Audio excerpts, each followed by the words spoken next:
Hello बच्चों, कैसे हैं आप सभी लोग। मैं आकाश कुमार मिश्रा आप सभी का स्वागत करता हूं अपने यूट्यूब चैनल देव फिजिक्स एकेडमी पर। जैसा कि मैं आप सभी लोगों के लिए साइंस के वीडियोस लेकर आता रहता हूं, मैंने फिजिक्स के वन शॉट वीडियोस अपलोड कर दिए हैं अपने चैनल पे। आप प्लेलिस्ट में जाकर के उसे देख सकते हैं। मैंने कुछ प्रीवियस ईयर एमसीक्यू या फिर जो मोस्ट रिपीटेड क्वेश्चंस हैं उसकी भी एक सीरीज डाली है। आप प्लीज जाकर के उसको वहां पर देखिए। आज मैं आप लोगों के लिए मैथ्स का एक चैप्टर लेकर के आया हूं जिसका नाम है ट्रिग्नोमेट्री। और अक्सर बच्चे इसमें कंफ्यूज रहते हैं या फिर उनको डाउट रहता है कि हाँ, ये चैप्टर ये क्वेश्चंस कैसे लगेंगे। तो मैं कोशिश करूंगा कि यहां पर आप लोगों को एक एक क्वेश्चन लगवाऊंगा और आप भी मेरे साथ प्रैक्टिस करिएगा तभी। क्योंकि देखिए, ट्रिग्नोमेट्री एक ऐसा चैप्टर है जो देख करके सिर्फ नहीं आने वाला है। आप जितनी ज्यादा प्रैक्टिस करेंगे उतनी ही ज्यादा कॉन्सेप्ट, उतनी ही ज्यादा क्लियरिटी आपके माइंड में सेट होती जाएगी। तो आप भी मेरे साथ लगाइएगा। मैंने कोशिश की है कि इस वीडियो में मैं वही क्वेश्चंस को रखा हूं जो कि आपके एग्जाम के लिए बहुत ही इंपॉर्टेंट है। तो बिल्कुल आइए जरा सबसे पहले हम लोग बात करते हैं कि जो ट्रिग्नोमेट्री है इसका यूज कहां पर होता है। तो देखिए, अगर किसी भी डिस्टेंस को या फिर ये कहें कि आप अगर किसी जगह पर गए, आपने कोई बिल्डिंग देखी और आपको ये पता करना है कि उस बिल्डिंग की हाइट कितनी है, तो आप कैसे फाइंड आउट कर सकते हो। तो बिल्कुल आप ट्रिग्नोमेट्री का यूज करके आप उस बिल्डिंग की हाइट को फाइंड आउट कर सकते हो। कोई नदी है, अगर उसकी विड्थ आपको मेजर करनी है तो आप कैसे मेजर कर सकते हो। तो बिल्कुल आप ट्रिग्नोमेट्री की हेल्प से कर सकते हो। देखिए, यहां पर आपको किसी भी बिल्डिंग की हाइट पता करनी हो, ट्री की हाइट पता करनी हो, या फिर टावर हो, या फिर विड्थ ऑफ द रिवर हो, ये सारी चीजें अगर आपको फाइंड करनी है, डिटरमाइन करनी है, तो आप ट्रिग्नोमेट्री की हेल्प से फाइंड कर सकते हैं। लेकिन कुछ ऐसे इंपॉर्टेंट टर्म्स हैं जो आपको पता होनी चाहिए ट्रिग्नोमेट्री में। जैसे अभी हम लोग आगे बात करेंगे इसी चैप्टर में। तो बेसिक सी बात कि ट्रिग्नोमेट्री का यूज हमारी रियल लाइफ में कहां पर होता है। तो आर्किटेक्ट वगैरह होते हैं, ये सब कैसे किसी भी बिल्डिंग की हाइट बता देते हैं, कैसे किसी भी रिवर की विड्थ बता देते हैं।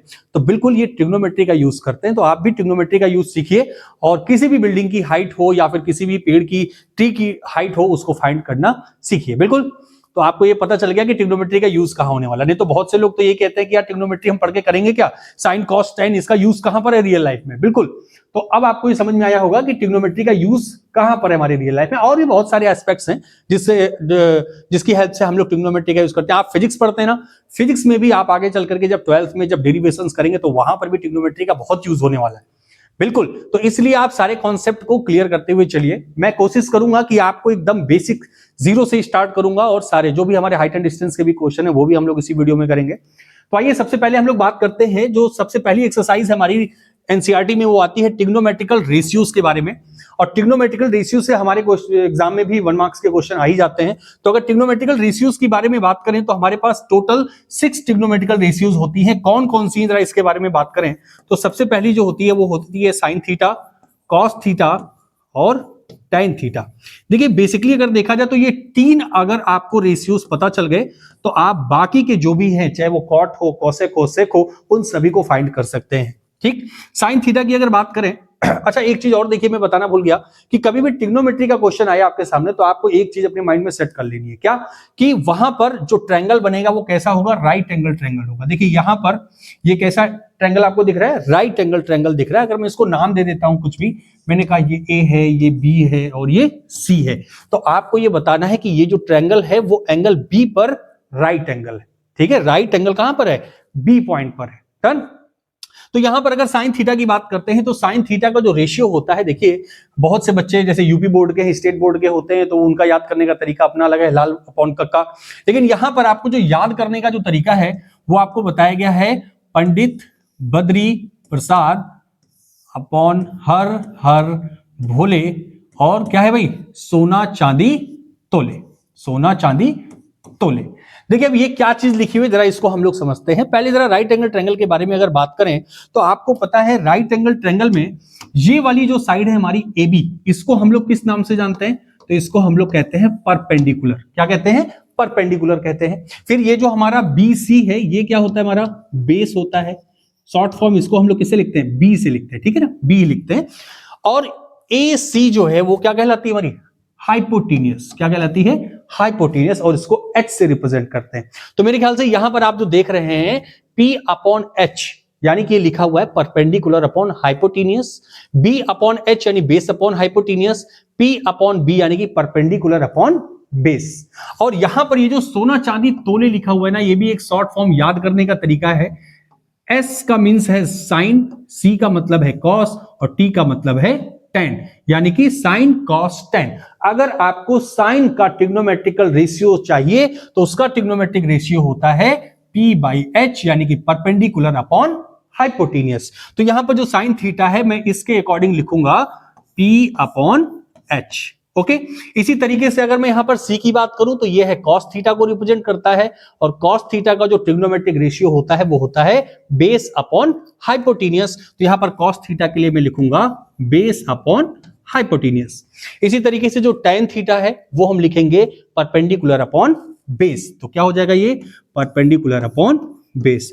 देखिए ये साइन कॉस tan के लिए है, और जैसा कि आपको पता है कि जो ये ट्रिग्नोमेट्रिकल रेशियोज हैं इनके रेसिप्रोकल्स भी होते हैं। कौन किसका रेसिप्रोकल होता है? तो बिल्कुल यहां पर जो साइन थीटा का रेसिप्रोकल होता है वो कौन होता है? Cosec theta. कौन होता है? Cosec theta. कॉस थीटा का रेसिप्रोकल सेक थीटा होता है, और tan थीटा का रेसिप्रोकल कॉट थीटा होता है। अब देखिए मैंने अगर रेसिप्रोकल की बात की है तो यहां पर ये जो रेशियो मैंने P बाई H या फिर B बाई H या फिर P बाई B लिखा है, इसको जस्ट क्या कर देना है? उल्टा कर देना है, रेसिप्रोकल कर देना है। अगर कोसेक थीटा का जो ट्रिग्नोमेट्रिकल रेशियो है पूछा जाए हमसे तो वो क्या होता है? वो होता है H, यानी कि हाइपोटेनियस। अच्छा ये तो थोड़ा लाइट हो गया, रेड ले लेते हैं। ये हो जाएगा हाइपोटेनियस अपॉन परपेंडिकुलर। इसी तरह से सेक थीटा का अगर बात करें जो ट्रिग्नोमेट्रिकल रेशियो होता है वो क्या होता है? Hypotenuse upon base.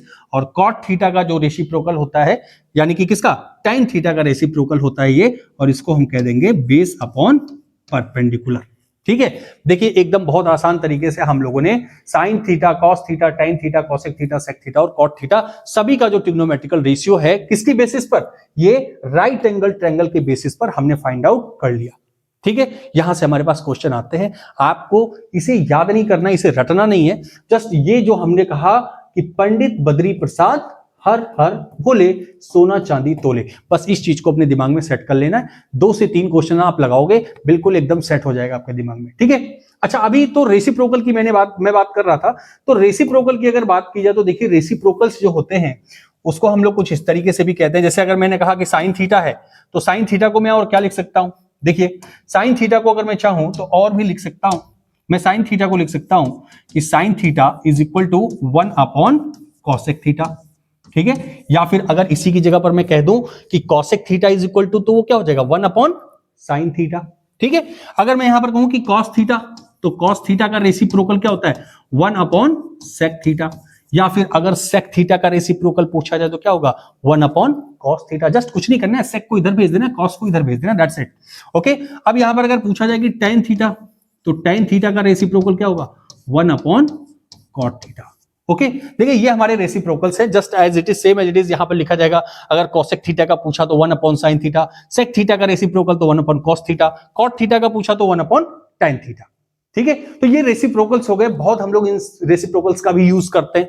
अच्छा यहां पर कुछ और भी फॉर्मूले हैं जिनको हम लोग जरा यहीं पर समराइज कर लेते हैं, जिसका हम लोग आगे यूज करते हैं।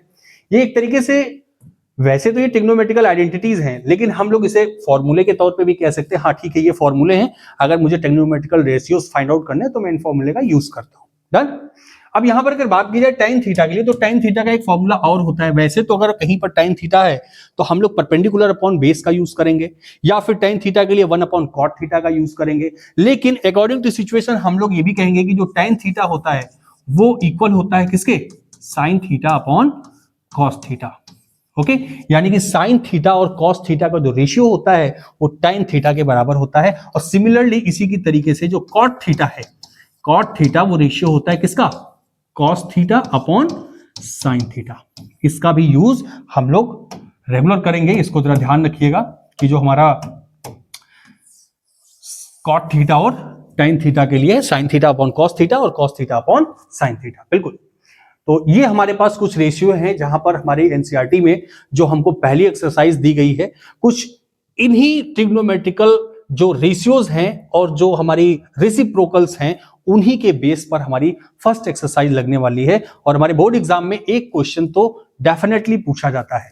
ठीक है, और कभी कभी एमसीक्यू में पूछ लिया जाता है। तो मेरे ख्याल से ये एक इंट्रोडक्शन जो कि मैं रिवीजन करा रहा हूं, तो रिवीजन के लिए अभी के लिए इतना सफिशिएंट है। आगे चलते हैं। अब हम क्या करते हैं, इनके 1 बाय 1 क्वेश्चन सॉल्व करते हैं। देखिए सबसे पहला जो क्वेश्चन है, आप लोग भी कॉपी और कलम ले लीजिए और मेरे साथ इन क्वेश्चंस को खुद से सॉल्व कर दिए। मेरे सॉल्व करने से पहले आपका क्वेश्चन सॉल्व होना चाहिए। देखिए यहां पर सबसे पहला जो क्वेश्चन है हमारे पास कह रहा है, in triangle ABC right angle at B. देखिए अभी भी थोड़ी देर पहले मैंने कहा था कि जैसे ही ट्रिग्नोमेट्री की बात की जाए आपको कंसीडर कर लेना है क्या, एक राइट एंगल ट्रायंगल है, और राइट एंगल ट्रायंगल कहां पर, यहां पर बताया जा रहा है कि राइट एंगल है बी पर, तो इसको मैं नाम देता हूं कुछ। मैंने कहा ये एक ट्रायंगल है ए बी और सी, और ये कहां पर है, बी पर है। ओके कोई बात नहीं। यहां पर अगर आप देखिए तो दिया गया A B is equal to 25 centimetre, ये जो परपेंडिकुलर है ये है 24 सेंटीमीटर। अच्छा 24 सेंटीमीटर ये क्या है, परपेंडिकुलर है। फिर कह रहा है बीसी 7 सेंटीमीटर, यानी कि जो बेस है वो हमारा कितना है, 7 सेंटीमीटर होने वाला है। ओके तो हमसे पूछा गया है डिटरमाइन क्या क्या, sign A cos A, sign C cos सी। एक चीज यहां पर बहुत ही ध्यान देने वाली है, क्या, राइट एंगल ट्रायंगल के साथ बिल्कुल आप इस चीज का अगर ध्यान नहीं देंगे तो ये क्वेश्चंस आपसे गलत हो जाएंगे। देखिए यहां पर जैसा कि मुझे यहां पर आप देख रहे होंगे क्या कहा गया है, साइन ए साइन सी, डन। हमको ये पता है कि इस राइट एंगल ट्रायंगल में ये वाला जो एंगल है वो तो राइट एंगल है। अब अगर मैंने क्या किया, इस एंगल को थीटा कंसीडर कर लिया, ध्यान देना आप, अगर इस एंगल को मैंने थीटा कंसीडर कर लिया तो इसके सामने वाली जो लाइन होगी उसे हम कहेंगे क्या, परपेंडिकुलर। ओके थीटा के सामने वाली जो लाइन है उसे हम क्या कहेंगे, परपेंडिकुलर कहेंगे। अभी ये परपेंडिकुलर है, ये हमारा बेस है और ये हमारा हाइपोटेन्यूस है। लेकिन अगर यही कंडीशन मैंने क्या किया, मैंने चेंज कर दिया, ठीक है, मैंने देखिए यहां पर चेंज कर दिया, एक दूसरा राइट एंगल ट्रायंगल लेते हैं। ये देखिए मैंने एक ये दूसरा राइट एंगल ट्रायंगल लिया और मैंने कह दिया कि राइट एंगल ट्रायंगल कहां पर है, तो आपको पता है राइट एंगल ट्रायंगल तो यहां पर है। लेकिन इस बार मैंने इस वाले एंगल को थीटा ना मान करके मैंने इस वाले एंगल को क्या कर दिया, थीटा कंसीडर कर लिया। थीटा के सामने वाली जो साइड होती है उसी को क्या कहते हैं, उसी को हम लोग परपेंडिकुलर कहते हैं। इसका मतलब अब जो परपेंडिकुलर है वो ये है, बेस हमारा ये है और हाइपोटेन्यूस ये है। तो इस बेसिक डिफरेंस को आप ध्यान रखेंगे, जल्दीबाजी में इसे गलत नहीं करना है, ठीक है। तो ये बिल्कुल आपको ध्यान रखना है, इसमें गलती नहीं होनी चाहिए कि कौन सा एंगल हमको कंसीडर किया गया है। जो भी एंगल है उसके सामने वाली जो साइड होगी वो हमारी परपेंडिकुलर होगी। ओके ठीक है। और यहां पर देखिए जो क्वेश्चन हमारा है कुछ इसी बेस पर है। यहां पर हमसे कहा गया है साइन ए, तो सबसे पहले हम क्या करते हैं, हाइपोटेन्यूस फाइंड आउट करते हैं। भाई हाइपोटेन्यूस फाइंड आउट करने के लिए हमारे पास क्या है, पाइथागोरियन थ्योरम है। क्या कहता है Pythagorean, H square is equal to B square plus P square. तो बेस कितना है भाई 7, 7 का स्क्वायर 49 प्लस परपेंडिकुलर कितना है 24, तो 24 का स्क्वायर कितना होता है 575। ओके नहीं 76 होता है। ओके 76, तो यहां पर इसको ऐड करेंगे तो कितना हो जाएगा 625, और h की वैल्यू कितनी आ गई 25। h की वैल्यू कितनी आ गई भाई हमारी 25 सेंटीमीटर। ओके अब यहां पर सबसे पहले कह रहा है साइन ए, तो साइन ए की वैल्यू अगर हमको निकालनी है तो हम कहेंगे साइन ए, तो एंगल कौन सा कंसीडर किया गया जरा बताओ आप, ये वाला एंगल कंसीडर किया गया इस टाइम पर, तो ये हमारा क्या हो जाएगा परपेंडिकुलर हो जाएगा और ये बेस हो जाएगा। देखो सब कहानी उल्टी हो गई, मैंने पहले एंगल इसको कंसीडर किया था तो मैंने कह दिया परपेंडिकुलर है और ये हमारा बेस है। लेकिन अब यहां पर साइन ए की बात की गई है, यानी कि ये वाला एंगल कंसीडर किया और इस एंगल के ठीक सामने वाली जो साइड होगी वो हमारी परपेंडिकुलर होगी। ओके अच्छा एक चीज और कर लेते हैं, यहां पर जो भी फॉर्मूला था क्या, कि पंडित बद्री प्रसाद हर हर भोले, ठीक है, ये हमने ले लिया सोना चांदी तोले। ओके सोना चांदी तोले। अब यहां पर साइन की बात की गई है, यानी कि जो रेशियो होगा वो किसका होगा, परपेंडिकुलर अपॉन हाइपोटेन्यूस का। तो परपेंडिकुलर कौन है यहां पर हमारा, ये वाली साइड हमारी परपेंडिकुलर है और ये वाली साइड हमारी हाइपोटेन्यूस है, जो कि दिया है। हाइपोटेन्यूस कितना आ गया, ये आ गया है 25। ओके तो साइन ए का अगर रेशियो हम लोग निकालें तो जो हमारा परपेंडिकुलर है वो कितना होने वाला है 7, और जो हाइपोटेन्यूस होने वाला है वो हमको पता है 25। देन साइन ए की वैल्यू हो गई। इसी तरीके से अगर मैं कॉस ए की वैल्यू की बात करूं तो कॉस ए जो होगा क्या होगा, देखिए यहां पर ये सी है यानी कि चांदी है, तो बेस अपॉन हाइपोटेन्यूस, तो बेस कौन है हमारा, ये बेस नहीं है, ये वाला बेस है। देखिए यहां पर मैं लिख दे रहा हूं, कंफ्यूज नहीं होना है, ये हमारा परपेंडिकुलर। ओके इसके अकॉर्डिंग तो बेस कौन है 24 और हाइपोटेन्यूस क्या है 25, यानी कि जो कॉस ए की वैल्यू होगी वो होगी 24 upon 25। That is the answer. लेकिन सेकंड वाले केस में हमसे क्या कह रहा है, सेकंड वाले केस में कह रहा है साइन सी और कॉस सी बताना है। इसका मतलब अब हम थीटा किसको कंसीडर करेंगे, इस वाले एंगल को कंसीडर करेंगे। और जैसे ही मैंने इसको एंगल कंसीडर किया, इसके सामने वाली साइड हमारी क्या हो गई, परपेंडिकुलर हो गई, और ये क्या हो गया, अब बेस हो गया।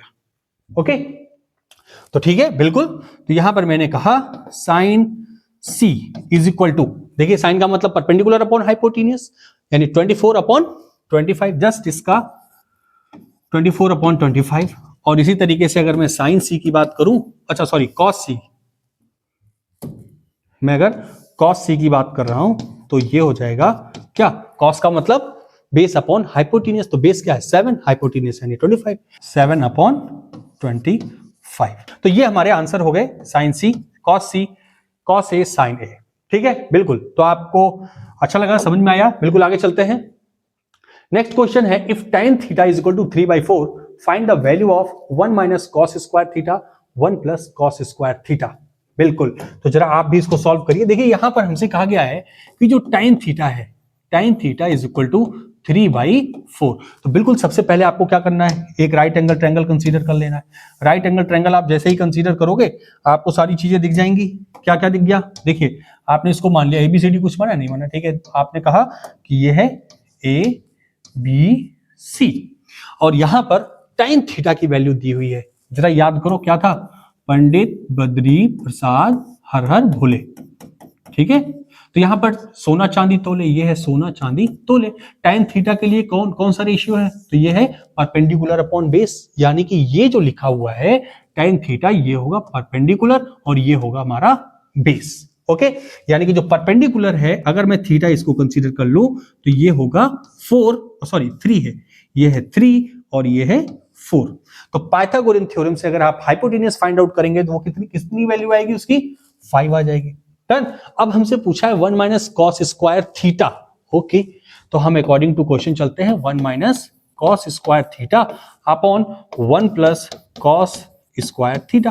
तो यहां पर हम कहेंगे 1 माइनस, अब कॉस थीटा की अगर वैल्यू मैं बताऊं तो इस ट्रायंगल को, राइट एंगल ट्रायंगल को देख करके जो कॉस थीटा की वैल्यू आएगी, देखिए क्या होगी, बेस अपॉन हाइपोटेन्यूज। बेस कितना है, 4 है, हाइपोटेन्यूज 5 है, यानी कि कॉस थीटा की वैल्यू 4 अपॉन 5 हो जानी है। बिल्कुल, लेकिन यहां पर क्या करना है, स्क्वायर कर देना है। तो अगर 4 का स्क्वायर करेंगे तो कितना होगा, 16 अपॉन 25 अपॉन 1 प्लस 16 अपॉन 25। तो जस्ट इसे अब हमें क्या करना है, नॉर्मली सॉल्व कर लेना है। तो आइए जरा सॉल्व करते हैं।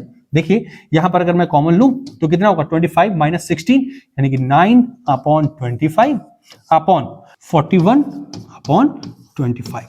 ओके, यहां से देखिए 25 कैंसिल आउट हो गया, तो जो आंसर आया वो कितना आया, 9 अपॉन 41।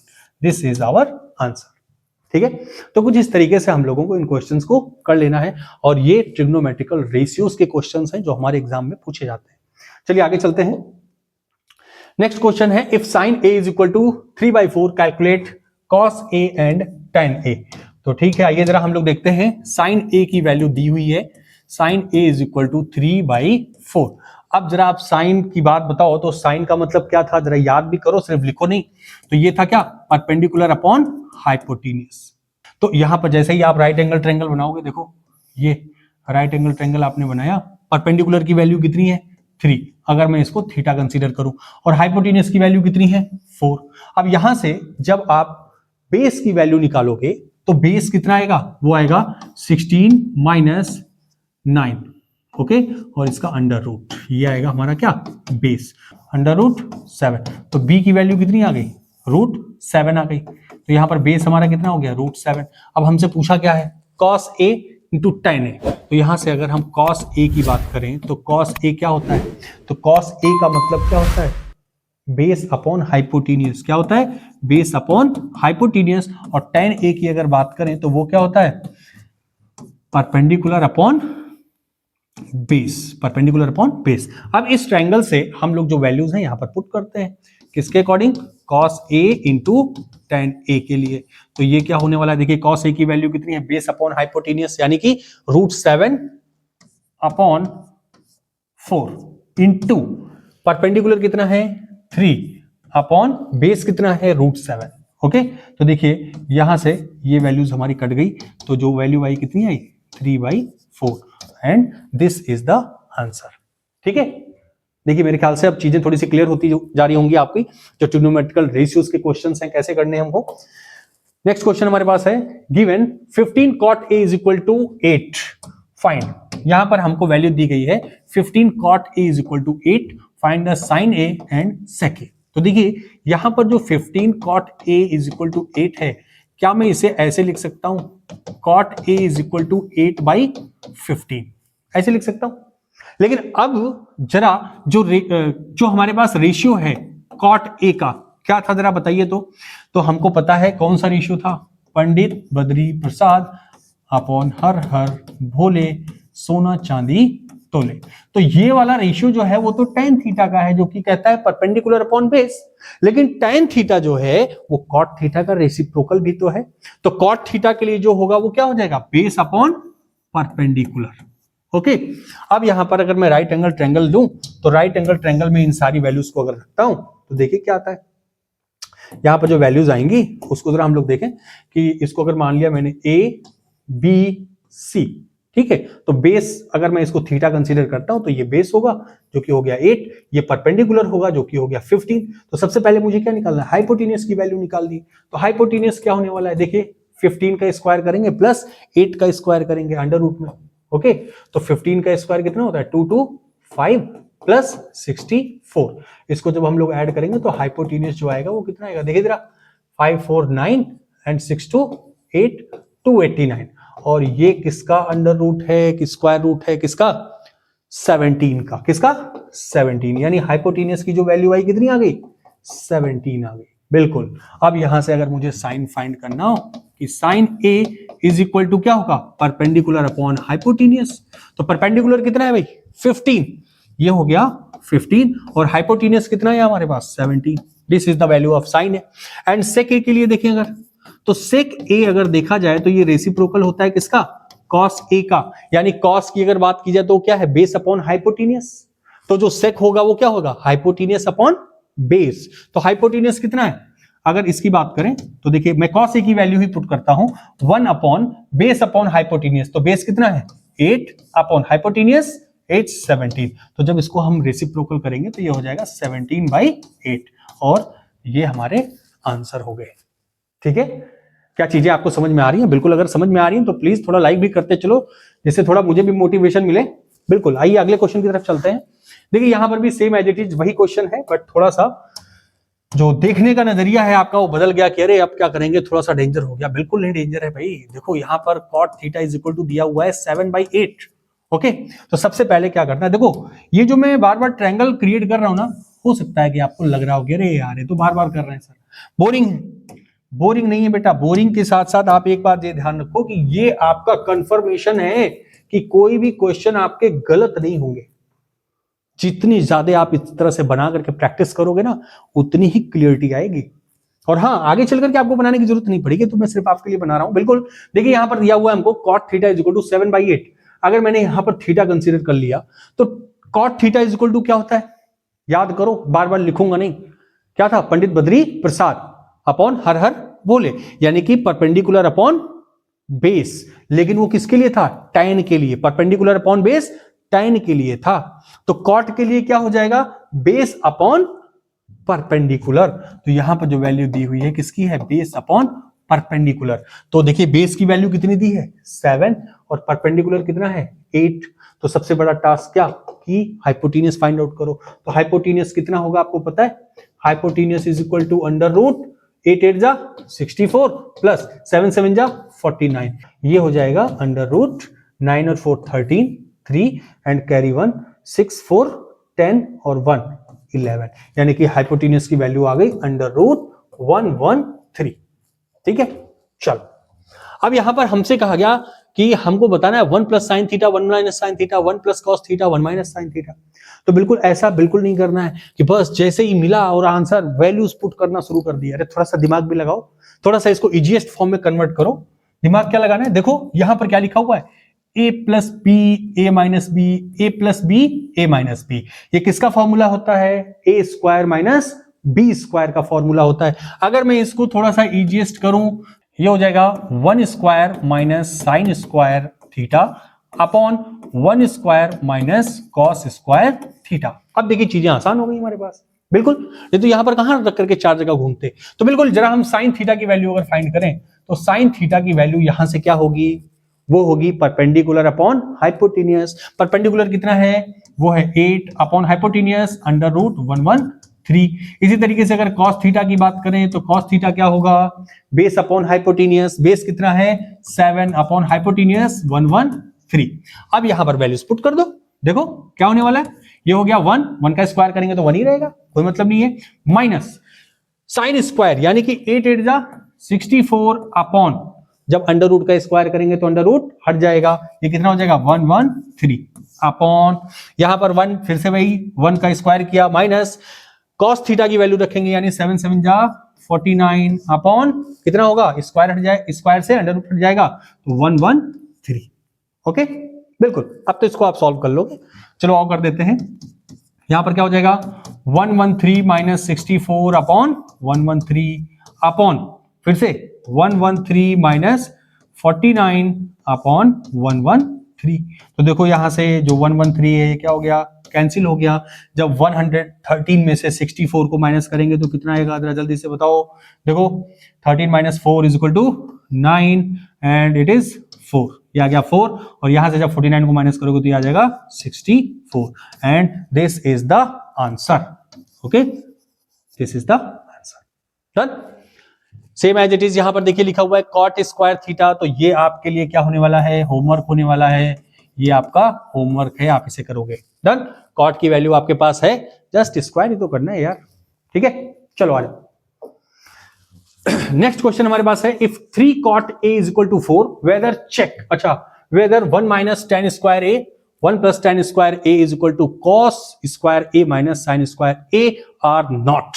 यानी कि हमको क्या करना है, हमारे पास एक वैल्यू दी हुई है जो कि है cot a is equal to 4/3, देखो मैंने डायरेक्ट लिख दिया है 3 cot है, ठीक है ना। अब यहां पर ये वैल्यू दी हुई है, हमको ये बताना है कि जो 1 minus tan square a upon 1 plus tan square a है, ये cos square a minus sine square a के बराबर है या नहीं है। तो कैसे करें, सबसे पहले हमें क्या करना है, ट्रिग्नोमेट्रिकल रेशियोज कर रहे हैं तो सबसे पहले हमने क्या कर लिया, एक ट्रायंगल फॉर्म कर लिया, ठीक है, एक ट्रायंगल बना लिया। अब यहां पर इसको कुछ नाम दे दिया मैंने कहा ABC। ओके, हमको दिया हुआ है cot a का मतलब क्या है, पंडित बद्री प्रसाद पे जाओ तुरंत, बेस अपॉन परपेंडिकुलर, नहीं परपेंडिकुलर अपॉन बेस था क्या, tan थीटा, तो cot थीटा उसका रेसिप्रोकल है, क्या हो जाएगा, बेस अपॉन परपेंडिकुलर, यानी कि ये जो वैल्यू दी है किसकी दी है, बेस अपॉन परपेंडिकुलर की दी है। इसका मतलब बेस की वैल्यू कितनी होने वाली है, 4 होने वाली है, और जो हमारा परपेंडिकुलर है वो है 3, तो हमको पता है हाइपोटेन्यूज कितना होगा, 5 होगा। डन। अब यहां पर सारी वैल्यूज रख लेते हैं। अच्छा tan के लिए तो बिल्कुल पता चल जाएगा यहां से, तो 1 माइनस tan स्क्वायर है, अगर यहां पर मैं वैल्यूज को पुट करता हूं तो होगा 1 माइनस tan स्क्वायर a है, तो tan का मतलब क्या है, परपेंडिकुलर अपॉन बेस यानी 3 अपॉन 4, तो जब इसका स्क्वायर करेंगे तो 3 3 जा क्या होगा 9 अपॉन 4 4 जा 16 अपॉन, यहां पर 1 प्लस, देखिए 1 प्लस फिर से tan स्क्वायर a है, तो tan का मतलब 3/4 यानी कि 3 3 जा 9 अपॉन 16। अब इसको जरा सॉल्व करते हैं, देखते हैं कितनी वैल्यू आ रही है। देखिए 16 माइनस 9 करेंगे तो कितना आएगा, 16 माइनस 9 7 अपॉन 16 अपॉन, यहां पर 16 में 9 को ऐड करेंगे तो कितना आएगा 25 आ जाएगा अपॉन 16, तो ये दोनों क्या हो जाएंगे, कैंसिल हो जाएंगे, 16 16 कैंसिल हो गया, तो यहां पर जो वैल्यू आई वो आई 7/25। ये किसको सॉल्व करने पर आई, LHS को, किसको, LHS को। अब अगर यहां पर RHS को भी सॉल्व करते हैं और यही वैल्यू आ जाती है तो ये है, और अगर नहीं है, नहीं आती है वैल्यू तो नहीं होगा, ठीक है। चेक करना है ना इसकी वैल्यू बराबर है कि नहीं है, तो इक्वल का साइन लगा हुआ है, ठीक है। तो आप चलते हैं जरा RHS की तरफ, तो RHS क्या कहता है भाई, देखो RHS cos स्क्वायर a, तो cos theta is equal to क्या होगा, cos theta is equal to होगा बेस अपॉन हाइपोटेनियस, तो बेस कौन है भाई 4, तो लेकिन इसका स्क्वायर भी है, बेस अपॉन हाइपोटेनियस यानी कि 4 का स्क्वायर अपॉन 5 का स्क्वायर, तो ये होगा 16 square upon 25 minus sine square a, sine का मतलब क्या होगा, परपेंडिकुलर अपॉन हाइपोटेनियस, तो परपेंडिकुलर कौन है 3 3 जा 9 अपॉन 25। ओके, तो यहां पर देखो 25 अगर मैं यहां पर एलसीएम ले लेता हूं तो ये हो जाएगा 16 माइनस 9 विच विल बी 7/25। इसका मतलब जो हमारी LHS की वैल्यू आई थी वही RHS की भी आ गई, यानी कि LHS is equal to RHS। Okay, this is our answer. बिल्कुल, तो कुछ इस तरीके से हम लोग इन क्वेश्चंस को करते चलेंगे। आगे चलते हैं। देखिए, ये बहुत ही अच्छा क्वेश्चन आ गया हमारे सामने। Determine the value of sign P, cos P and ten P. यहां पर हमसे बताया गया है कि एक राइट एंगल ट्रायंगल है। तो राइट एंगल ट्रायंगल पहले यहां पर हम फॉर्म कर लेते हैं, एक राइट एंगल ट्रायंगल। तो मैंने यहां पर राइट एंगल ट्रायंगल लिया जिसका नाम यहां पर दिया गया है पी क्यू आर। और राइट एंगल कहां पर है? P Q R. और कह रहा है कि राइट एंगल जो है वो कहां पर है भाई? क्यू पर है। तो मैंने क्यू पर ही राइट एंगल ट्रायंगल को बनाया है। अब यहां पर कह रहा है P R plus Q are, यानी कि P R plus Q are, यानी कि यहां से यहां तक की जो डिस्टेंस है वो कितनी है? 25। ओके ओके ओके, ये क्वेश्चन बहुत ही अच्छा है। तो P R plus Q R is equal to 25, ये हमको गिवन है। फिर उसके बाद हमसे कह रहा है पी क्यू इज 5 सेंटीमीटर, यानी कि ये वाली जो डिस्टेंस है वो है 5 सेंटीमीटर। फिर हमसे कह रहा है determine the value of sign P, cos P and ten P. तो साइन कॉस टेन की वैल्यू हम तभी बता पाएंगे जब हमको इंडिविजुअली ये पता हो कि बेस कितना है, हाइपोटेन्यूस कितना है, तभी तो बता पाएंगे। ठीक है, तो बिल्कुल यहां से अगर देखा जाए तो मैं क्या करूं? कुछ नहीं करना है। बिल्कुल देखिए, यहां पर अगर मैं पी आर की वैल्यू बताऊं तो पी आर की वैल्यू कितनी हो जाएगी? 25 माइनस क्यू आर होगा, 25 माइनस क्यू आर। और इस चीज का यूज करेंगे हम कहां पर? अगर इस ट्रायंगल, राइट एंगल ट्रायंगल में मैं पाइथागोरियन थ्योरम यूज करूं तो पाइथागोरियन थ्योरम क्या है इसके लिए? देखिए जरा, वो होगा पी आर का square is equal to P Q square plus Q R square. यही तो होगा। देखिए ये इस तरीके से, ठीक है। तो ये हमारा पाइथागोरियन थ्योरम है। अब यहां पर अगर पी आर की जगह पर मैं क्या प्लेस कर दूं? 25 माइनस क्यू आर, यानी कि ये हो जाएगा 25 माइनस क्यू आर का whole square is equal to P Q का whole square minus Q R का स्क्वायर। डन। अब यहां पर अगर आप क्या करो, a माइनस बी का होल स्क्वायर के फॉर्मूले से इसको ओपन कर दो। तो a माइनस बी का होल स्क्वायर क्या कहता है भाई? 25 का स्क्वायर 625 प्लस क्यू आर का स्क्वायर माइनस 2ab होता है। तो 25 टू जा 50 Q R done is equal to P Q का square minus Q R square. ये मिस्टेक हो गई, देखो यहां पर ये प्लस है भाई, ये प्लस है और यहां पर भी प्लस है। ठीक है, तो यहां पर देखो कुछ कैंसिल होगा। क्या कैंसिल होगा? तो ये देखिए हमारा क्यू आर स्क्वायर और क्यू आर स्क्वायर क्या हो गया? कैंसिल हो गया। अब यहां पर देखिए कि ये जो पी क्यू है, पी क्यू, इसकी वैल्यू अगर मैं यहां पर पुट कर दूं तो ये देखिए क्या हो जाएगा, और इसको इस साइड में शिफ्ट कर दूं तो ये प्लस है, इधर आ जाएगा माइनस हो जाएगा। और 5 अगर 25 अगर माइनस होता है, देखिए मैं ऐसे करता हूं, 625 माइनस इसकी वैल्यू में प्लेस करता हूं, इसकी वैल्यू। तो ये क्या है? P Q 5 centimetre. तो 5 का स्क्वायर करेंगे तो कितना होगा? 25। और 25 को इधर मैंने किया तो ये कितना होगा? 25 इज इक्वल टू, यहां पर देखिए हमारे पास क्या बचा हुआ था? अच्छा, इधर तो कुछ नहीं बचा था। यहां पर हमारे पास 50 क्यू आर है। मैं इसको उस डायरेक्शन में शिफ्ट करूंगा तो ये हो जाएगा प्लस में 50 क्यू आर। यहां से देखिए ये कितना हो जाएगा? 600 is equal to 50 Q R. और अगर क्यू आर की वैल्यू यहां से पता करें तो कितनी आएगी? देखिए 50, 0 से 0 कट गया। ये देखिए 5 1 जा 2 जा, यानी कि जो क्यू आर की वैल्यू आई वो कितनी आई? 12 सेंटीमीटर। ओके, अब ये बताओ कि अगर क्यू आर की वैल्यू 12 सेंटीमीटर आ गई तो ये जो पी आर की वैल्यू है ये कितनी होगी? देखो ये 25 थी टोटल, तो ये कितनी हो जाएगी? 13 सेंटीमीटर। ओके, अब देखिए सारी साइड्स की वो आ गई हमारे पास। अब मुझे पता करना है साइन पी, जो कि हमसे कहा गया साइन पी, कॉस पी और टेन पी। बिल्कुल, तो वही जो पंडित बद्री प्रसाद लगा देंगे। अब यहां पर एक चीज ध्यान देनी है, साइन पी पूछा गया है, यानी कि जो थीटा होगा वो ये वाला होगा। और अगर थीटा ये वाला है तो ये क्या हो जाना है? परपेंडिकुलर। ये क्या हो जाएगा? बेस हो जाएगा। और ये हाइपोटेनियस हो जाएगा। बिल्कुल, तो sine theta is equal to क्या होता है? Perpendicular upon hypotenuse. तो परपेंडिकुलर यानी 12/13। साइन की वैल्यू कितनी होगी? 12/13, 12/13। कॉस पी की बात करें तो ये क्या होगा? Base upon hypotenuse. तो बेस क्या है? 5/13। tan की बात करें तो ये क्या होता है, परपेंडिकुलर अपॉन बेस, तो परपेंडिकुलर 12/5, ओके 12/5।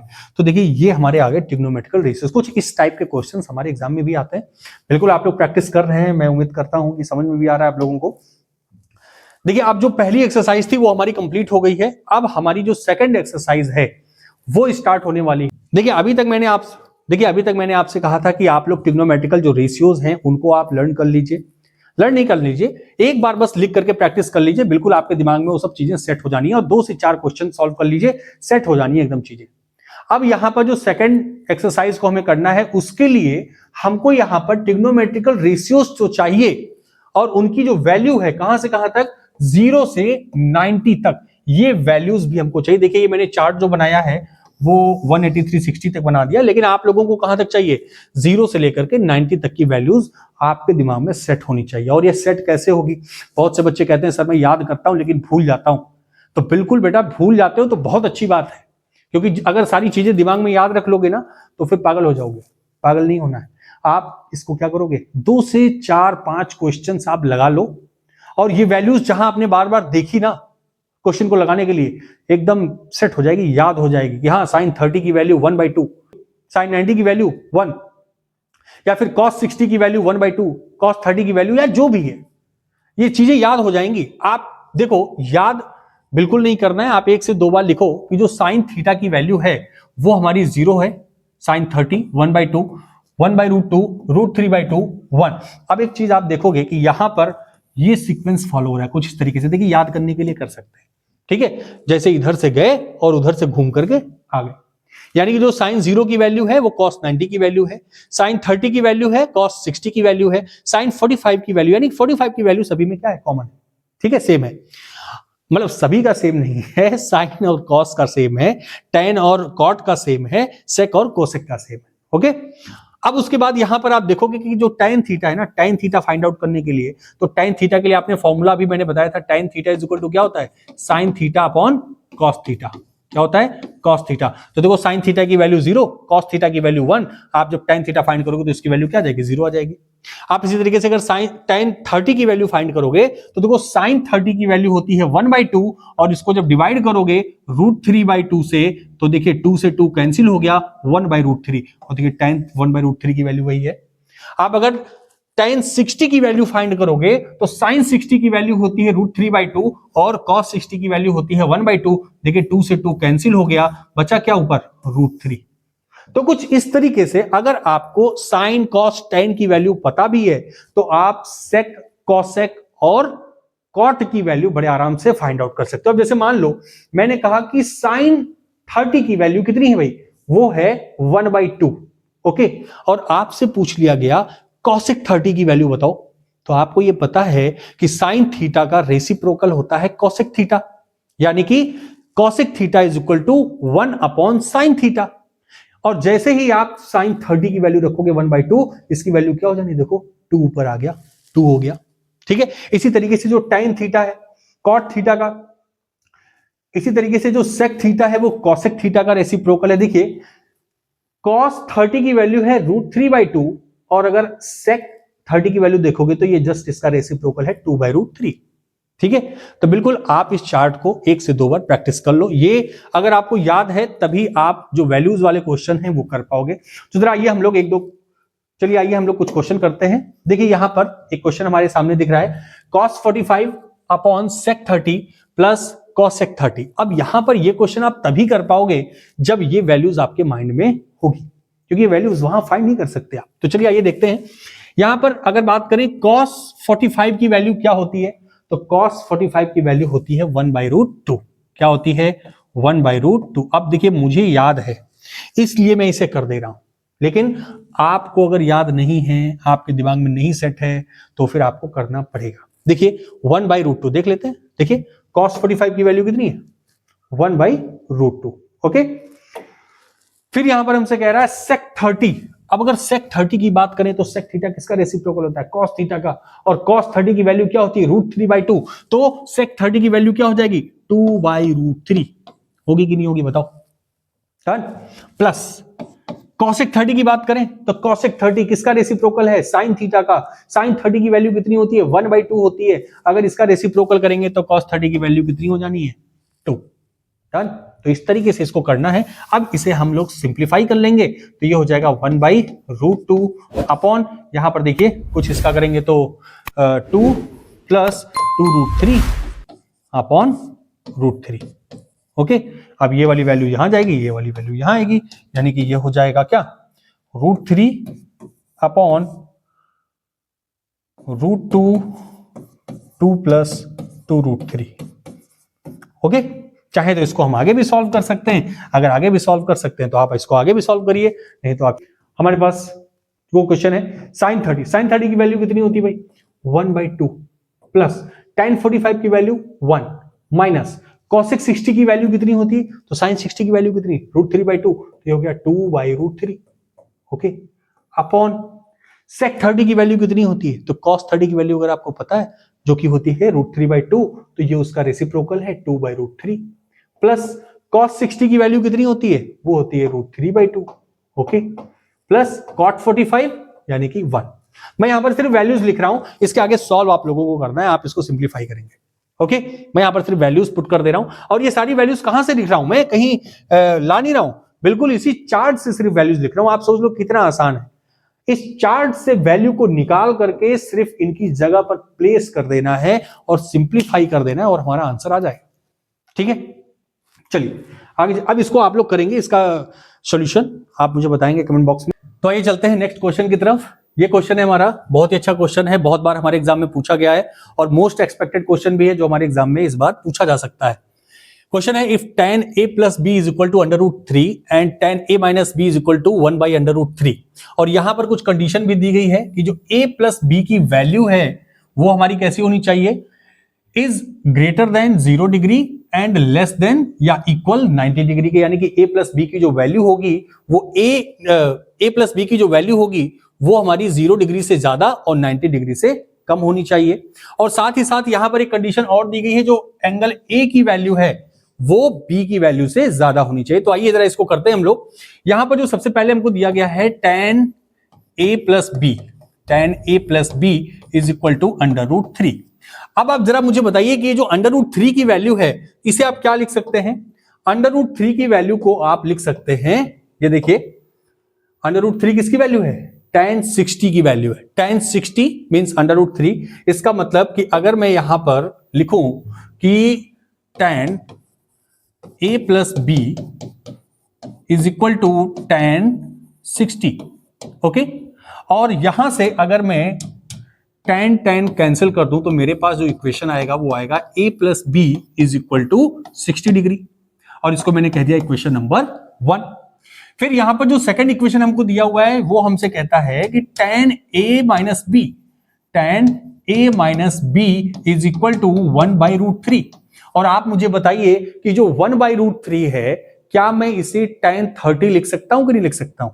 बिल्कुल। तो यहां पर मैं इस इक्वेशन को लिख सकता हूं tan a - b = tan 30 degree. अब फिर से वही चीज कि यहां पर जो tan है वो क्या हो जाएगा? कैंसिल हो जाएगा, और जो इक्वेशन बनेगा हमारे पास a - b = 30 डिग्री। अब आपको ये पता है कि जब हमारे पास दो इक्वेशन गिवन होते हैं तो आप उसको कैसे सॉर्ट आउट करते हो, कैसे सॉल्व करते हो? बिल्कुल सेम वही प्रोसेस हमको यहां पर यूज करना है कि हमारे पास दो इक्वेशन है, एक है हमारे पास a + b = 60 और सेकंड इक्वेशन है a - b = 30 डिग्री। ये हमारा सेकंड इक्वेशन है। अब क्या करना है आपको? a और b की वैल्यू फाइंड आउट करने के लिए बिल्कुल आपको इन दोनों इक्वेशन को ऐड कर देना है। जब ऐड करोगे तो ये होगा 2a, और देखिए प्लस b माइनस b क्या हो गया? कैंसिल हो गया। यहां पर वैल्यू आ गई 90 डिग्री, जिससे कि a की जो वैल्यू आएगी वो कितनी आ जाएगी? 45 डिग्री। ओके, अब a की जो वैल्यू आई है इसे आप इक्वेशन 1 या इक्वेशन 2 जहां पर भी चाहो वहां पे प्लेस करके b की वैल्यू आप फाइंड कर सकते हो। तो मैंने क्या किया? मैंने फर्स्ट वाले इक्वेशन में रखना है, तो a की जगह पर मैंने क्या किया? a की जगह पर मैंने 45 प्लेस किया प्लस b = 60 डिग्री। तो यहां से जो b की वैल्यू आई वो कितनी आ गई? 15 डिग्री। ओके, तो देखिए यहां पर जो कंडीशन है क्या उसको फुलफिल कर रहा है ये मेरा आंसर कि नहीं? देखिए कह रहा है कि a की वैल्यू जो b से ज्यादा होनी चाहिए। तो बिल्कुल a 45 है और b की वैल्यू 15 है। फिर यहां पर कह रहा है a प्लस बी 90 डिग्री के बराबर हो या फिर 90 डिग्री से कम होना चाहिए। तो 45 plus 15 is equal to 16 which will be less than 90 degree. Okay, तो यहां से देखिए ए और बी की हमने वैल्यू फाइंड कर ली कुछ इस तरीके से। बहुत ही इंपॉर्टेंट क्वेश्चन है, आप लोग जरूर इसकी प्रैक्टिस कर लीजिएगा। हमारी एनसीईआरटी की बुक में इस टाइप पर एक दो क्वेश्चंस और दिए हुए हैं, तो बिल्कुल आप उसको जरूर सॉल्व कर लीजिएगा। चलते हैं नेक्स्ट।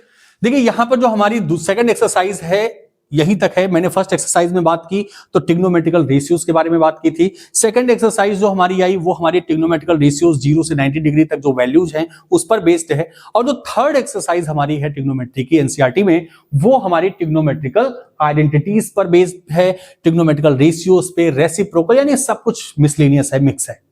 यहां पर देखिए हमारे पास बताया गया ट्रिग्नोमेट्रिकल आइडेंटिटीज हैं। बेसिकली अगर देखा जाए तो 3 ट्रिग्नोमेट्रिकल आइडेंटिटीज हैं, लेकिन इनका यूज हम लोग कैसे करते हैं, बिल्कुल यहां पर आपको सिर्फ ये नहीं देखना है कि cos square A plus sine square A is equal to 1। अगर कहीं पर हमारे पास लिखा हुआ है साइन स्क्वायर ए, तो वहां पर मैं इसको 1 माइनस कॉस स्क्वायर ए के फॉर्म में भी यूज कर सकता हूं। या फिर अगर कहीं पर लिखा हुआ है कॉस स्क्वायर ए, तो वहां पर मैं 1 माइनस साइन स्क्वायर ए के फॉर्म में भी यूज कर सकता हूं इसी आइडेंटिटी को। इसी तरीके से बाकी की जो हमारी है, जैसे मैंने अगर कहा कि tan स्क्वायर थीटा अगर किसी भी इक्वेशन में लिखा है tan स्क्वायर ए, तो मैं इसे क्या लिख सकता हूं, मैं इसे लिख सकता हूं sec स्क्वायर ए माइनस 1 भी यूज कर सकता हूं, देखिए यहां से, ठीक है। या अगर मेरे पास 1 की वैल्यू लिखी हुई है तो मैं वहां पर sec square A minus tan square ए भी यूज कर सकता हूं। और ये कब कहां कैसे यूज करना है ये मैं आपको एक क्वेश्चन में नहीं बता सकता। जब तक आप ज्यादा से ज्यादा क्वेश्चंस की प्रैक्टिस नहीं करोगे तब तक ये बात आपके दिमाग में फिट नहीं होगी कि किस टाइप के क्वेश्चंस में हम इस ट्रिग्नोमेट्रिक आइडेंटिटीज का यूज करें या फिर कब यहां पर करें। हाँ, कभी कभी क्वेश्चन में क्या करता है, हिंट दे देता है कि आपको इस ट्रिग्नोमेट्रिकल आइडेंटिटीज का यूज करना भी, आगे क्वेश्चन आएगा वहां पर आपको हिंट दे दिया जाएगा, ठीक है। तो हिंट दे देता है तो दैट्स ओके। जैसे कि देखिए ये जो हमारी दोनों ट्रिग्नोमेट्रिकल आइडेंटिटीज आई कहां से आई, यहां से आई। फिर इसमें अगर बात की जाए तो अगर आपको कॉट स्क्वायर थीटा अगर मान लिया मैंने, कॉट स्क्वायर ए अगर कहीं लिखा है तो आप वहां पर यूज कर सकते हो क्या, कॉसेक स्क्वायर ए माइनस 1 का भी यूज कर सकते हो। या फिर अगर मान लीजिए कि कहीं पर आपसे कहा गया कि cosec square A minus cot square ए लिखा हुआ है, तो उसकी जगह पर आप 1 की वैल्यू भी यूज कर सकते हो थ्रू दिस ट्रिग्नोमेट्रिकल आइडेंटिटीज, ठीक है। तो बिल्कुल अब हम लोग चलते हैं अपनी नेक्स्ट एक्सरसाइज की तरफ। लेकिन मैंने कोशिश की है कि उस एक्सरसाइज में जितने भी प्रूफ वाले क्वेश्चन हैं, क्योंकि प्रूफ वाले क्वेश्चन ही सबसे ज्यादा प्रॉब्लम क्रिएट करते हैं बच्चों के लिए। और हमारे बोर्ड एग्जाम में कुछ तो रिपीटेड भी आते हैं और कुछ नए फॉर्मेट में भी क्वेश्चंस आते हैं। तो नए फॉर्मेट वाले क्वेश्चन हमसे तभी होंगे जब हमने उस पर बेस्ड क्वेश्चंस पहले से सॉल्व किए हैं। मैं कोशिश यही करूंगा कि आगे भी आपके लिए एडिशनल क्वेश्चंस भी लेकर के आऊंगा। ये भी एनसीईआरटी बेस्ड हमारे पास क्वेश्चंस हैं, लेकिन यहां से एक बेस्ट प्रैक्टिस हम जरूर कर सकते हैं, ठीक है। तो चलिए ये जो हमारा क्वेश्चन है, सबसे पहला हमको ये प्रूफ करना है कि cosec theta minus cot theta का whole square is equal to 1 minus cos theta upon 1 plus cos theta. हमको ये प्रूफ करना है कि जो हमारा LHS है यानी कि लेफ्ट हैंड साइड वो बराबर है RHS के, ठीक है। तो बिल्कुल हम कोई भी एक साइड ले लेंगे, चाहे वो LHS ले लें या फिर RHS ले लें। तो मैं क्या करता हूं, यहां पर LHS लेकर के चलता हूं, ओके। लेफ्ट हैंड साइड कोई भी साइड लेकर के चल सकते हैं। यहां पर देखिए हमारे पास लिखा है cosec theta minus cot theta का होल स्क्वायर। अब आप यहां पर देखो कि जो मुझे आंसर लेकर के आना है वो किस फॉर्मेट में लेकर के आना है, तो वो आना है 1 minus cos theta upon 1 plus cos theta. सबसे बड़ी प्रॉब्लम ये होती है बच्चों को कि कहां से ये प्रूफ वाले क्वेश्चन हम स्टार्ट करें। तो हमें ये चीज समझनी होगी कैसे। देखिए यहां पर हम कॉसेक थीटा लिखा हुआ है, अगर इस कॉसेक थीटा को मैं चाहूं तो क्या लिख सकता हूं, 1 अपॉन साइन थीटा भी लिख सकता हूं। और कॉट थीटा को क्या लिख सकता हूं, cos theta upon sine theta, जैसा कि हम लोगों ने स्टार्टिंग में देखा था जो फॉर्मूले थे या रेसिप्रोकल वाले जो रूल्स थे हमारे पास।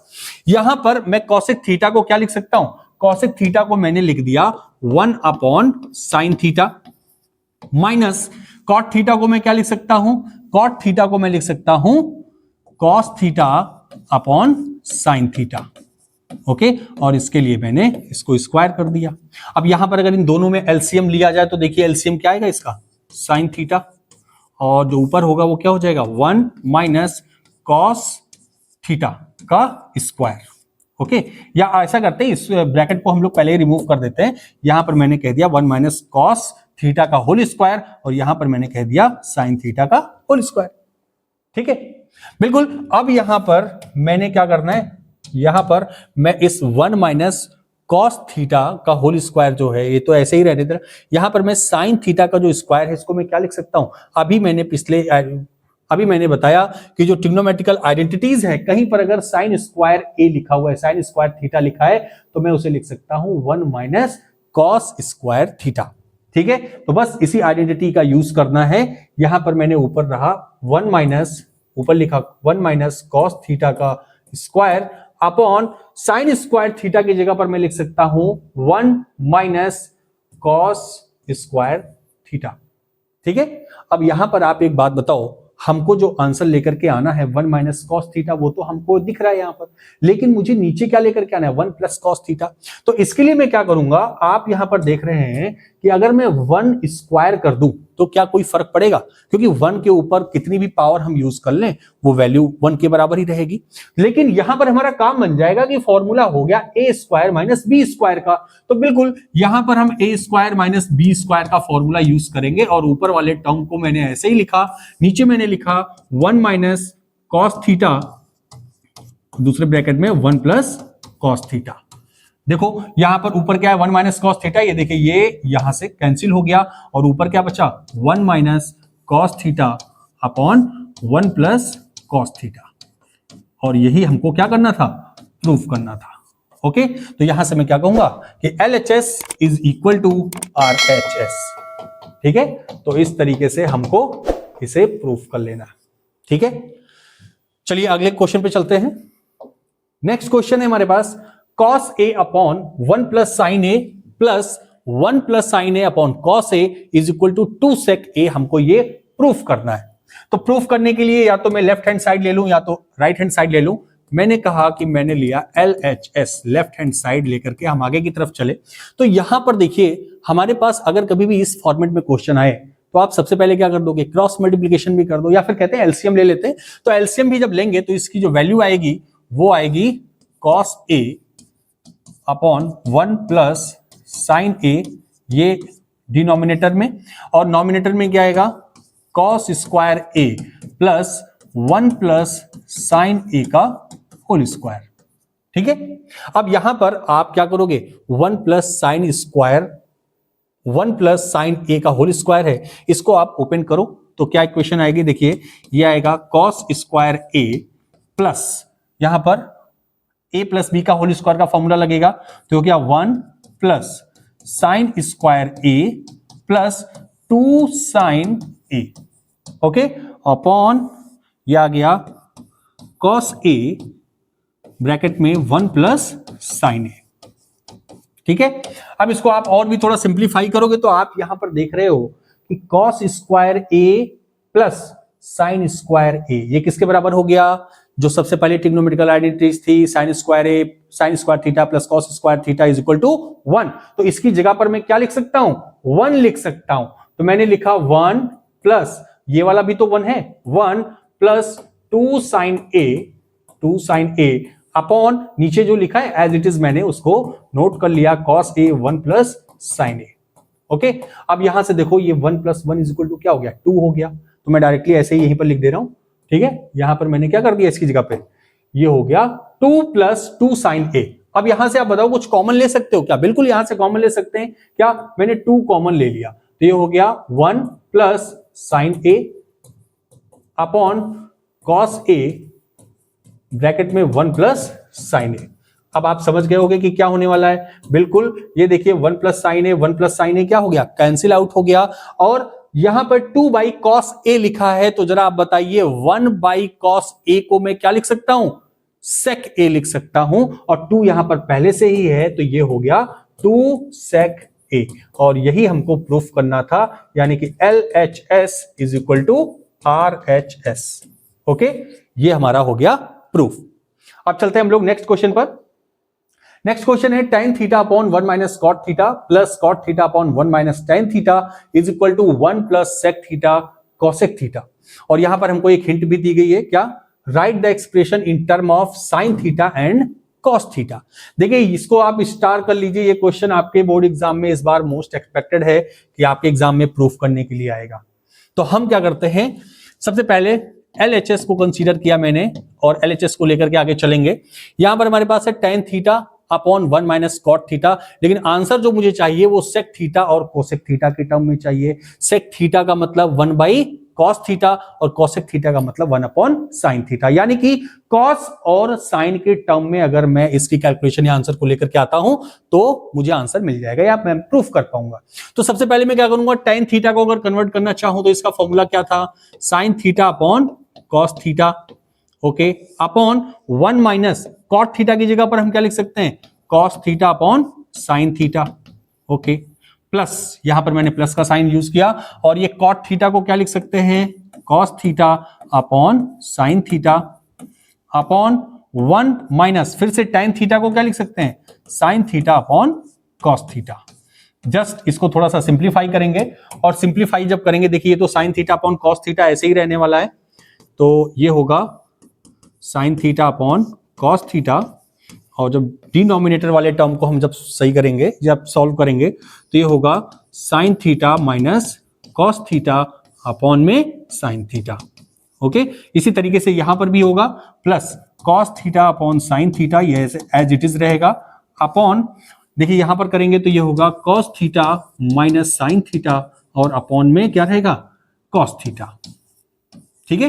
अब देखिए यहां पर कुछ कैंसिल हो रहा है क्या, बिल्कुल कुछ भी कैंसिल नहीं हो रहा है, तो कोई दिक्कत नहीं है, कैंसिल नहीं हो रहा है। देखिए ये sin थीटा कहां चला जाएगा, इस पोजीशन पे चला जाएगा और ये यहां जाएगा, इसी तरीके से cos थीटा भी यहां जाएगा, ये यहां जाएगा, तो बिल्कुल करते हैं।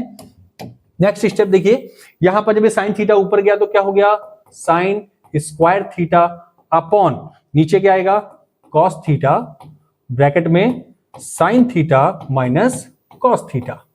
इसी तरीके से जो सेकंड वाला टर्म है प्लस ऊपर गया कौन, cos थीटा, तो ये हो गया cos स्क्वायर थीटा अपॉन क्या है, sin थीटा ब्रैकेट में cos theta minus sin theta.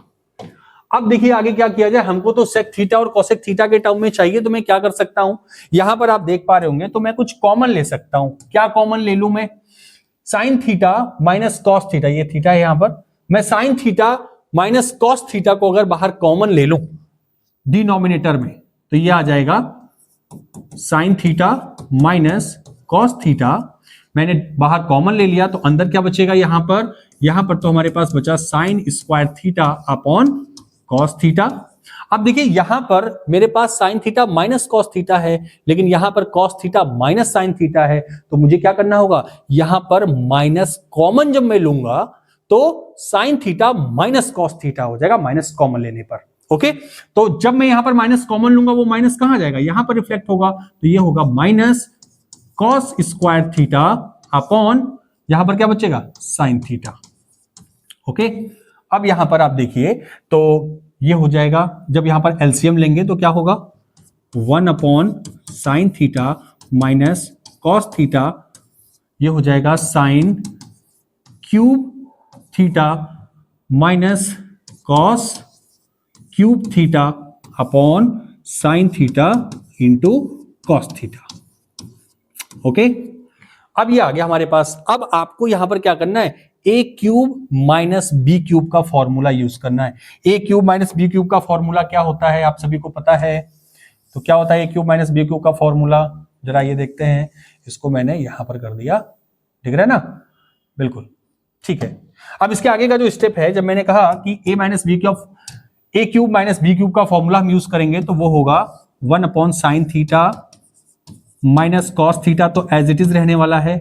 यहां पर मैं ए क्यूब माइनस बी क्यूब का फॉर्मूला अगर यूज करूं तो ये होता है ए माइनस बी, क्या होता है ब्रैकेट में ए माइनस बी, यहां मैं साइड में लिख दे रहा हूं, देखिए A cube minus B cube का फॉर्मूला होता है ए माइनस बी, दूसरे ब्रैकेट में A square plus B square plus A B, यही फॉर्मूला होता है, ठीक है। अब इसके अकॉर्डिंग इसको ओपन अगर करते हैं तो ये हो जाएगा sign theta minus cos theta, एक ब्रैकेट में कर दिया, दूसरे ब्रैकेट में हो जाएगा sign square theta minus sine square theta plus cos square theta plus sine theta cos theta.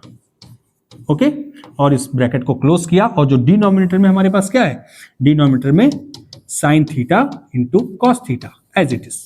अब यहां से आप देखो कुछ चीजें कैंसिल आउट हो जानी है। क्या क्या कैंसिल हो जाना है, देखिए sign theta minus cos theta ये इसके मल्टीप्लीकेशन में ही तो है, तो ये वाला टर्म और ये वाला टर्म क्या हो गया, कैंसिल हो गया।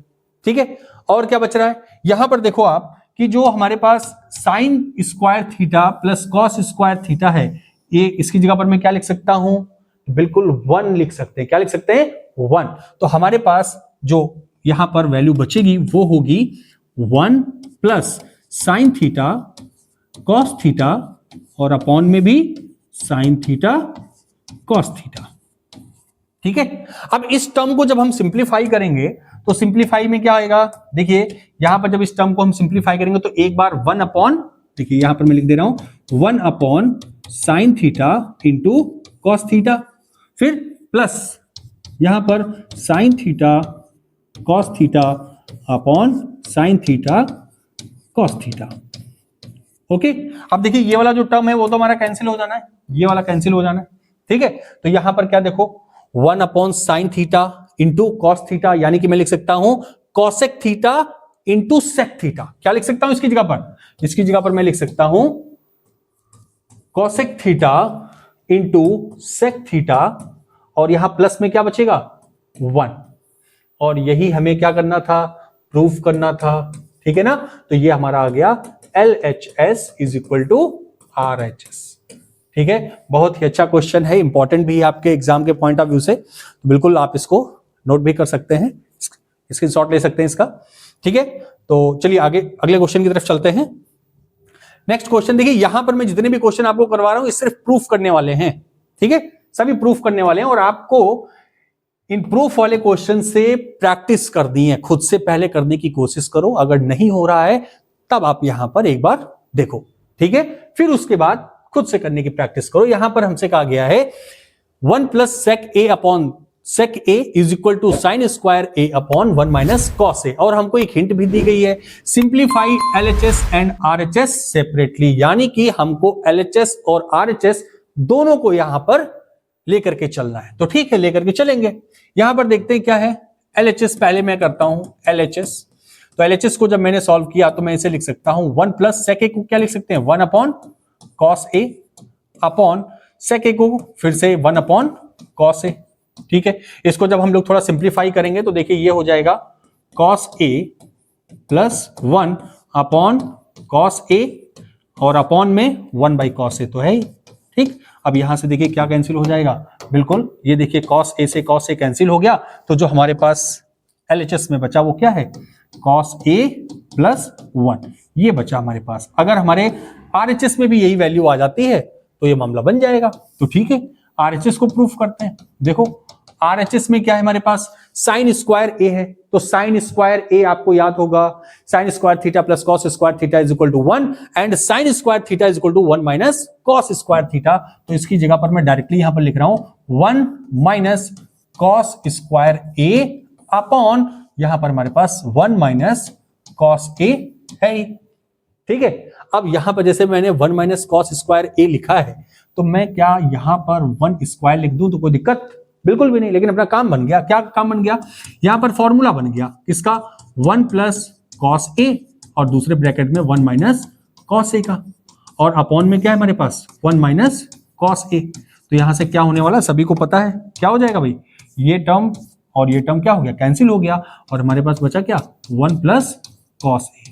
और देखिए जो हमारे पास LHS में आया था वही हमारा RHS भी आ गया। इसका मतलब कि left hand side is equal to right hand side, this is proofed. ठीक है, देखिए बहुत ही आसान से क्वेश्चन है, जस्ट प्रैक्टिस की जरूरत है हमको। Cos A minus sine A plus 1 upon cos A plus sine A minus 1 is equal to cosec A plus cot A. देखिए बहुत ही अच्छा क्वेश्चन है, इसको भी आप इंपॉर्टेंट में रख लीजिए कि ये क्वेश्चन आपके एग्जाम के लिए इंपॉर्टेंट है, या फिर इस क्वेश्चन को करने के बाद आपका जो कॉन्सेप्ट है वो थोड़ा सा और भी क्लियर होगा।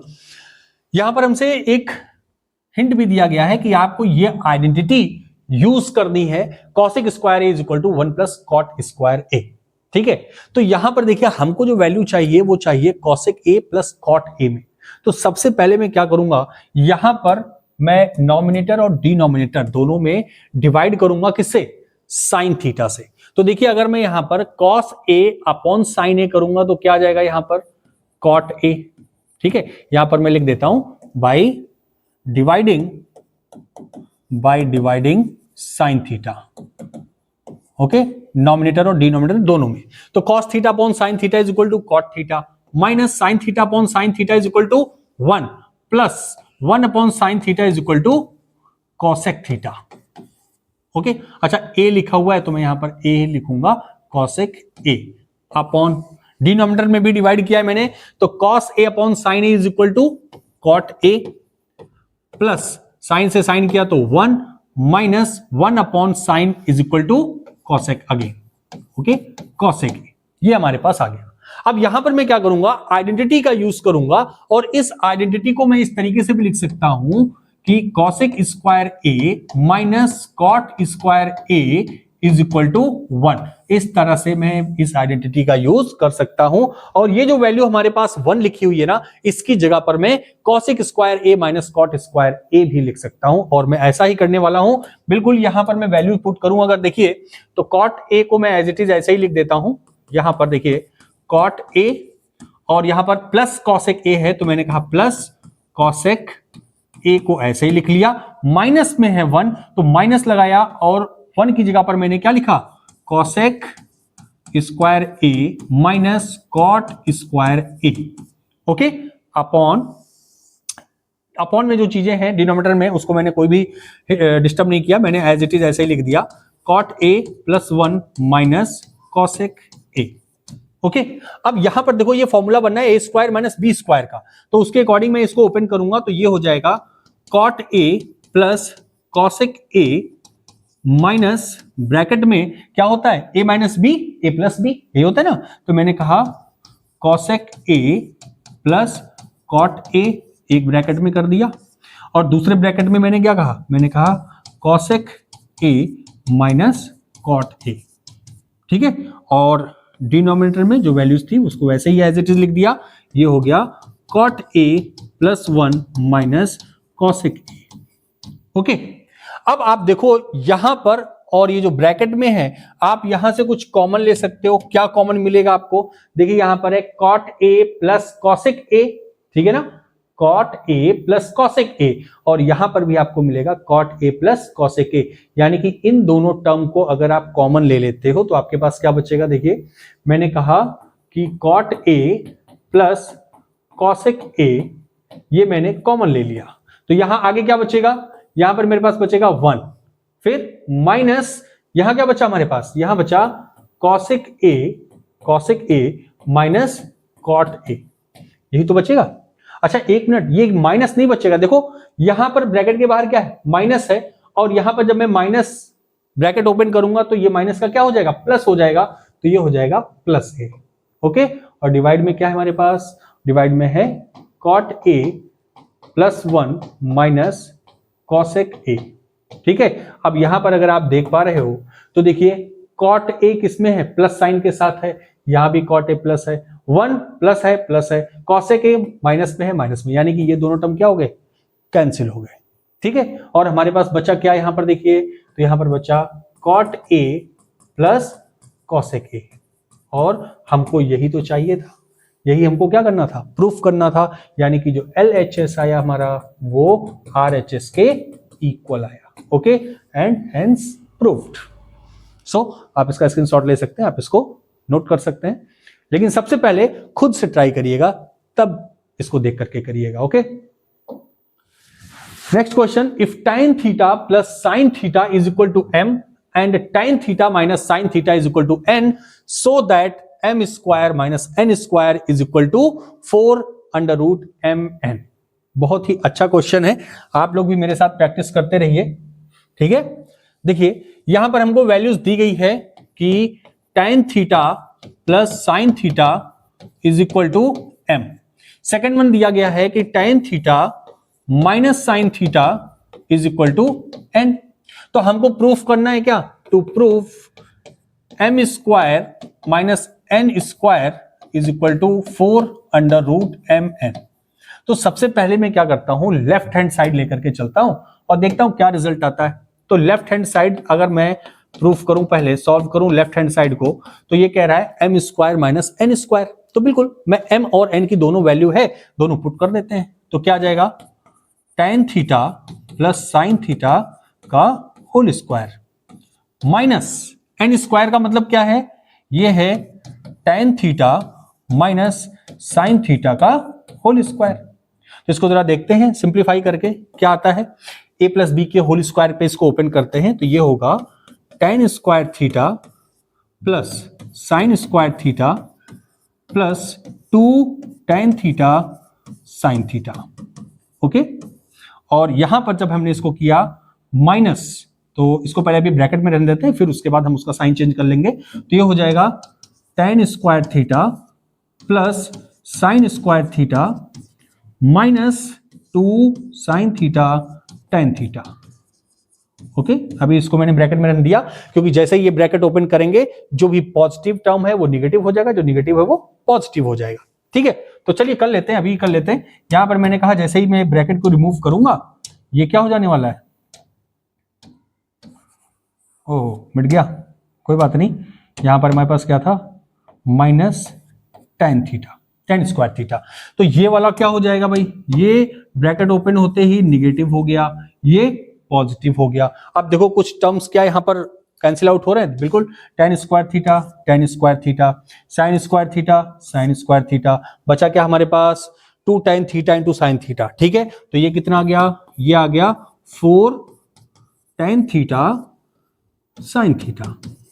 ठीक, ये तो आ गया LHS के लिए। अब जरा हम लोग RHS में चलते हैं, तो RHS वाले टर्म को भी लेकर के आवे, अगर हमारे पास यही वैल्यू आ जाती है तो बिल्कुल यही हो जाना है।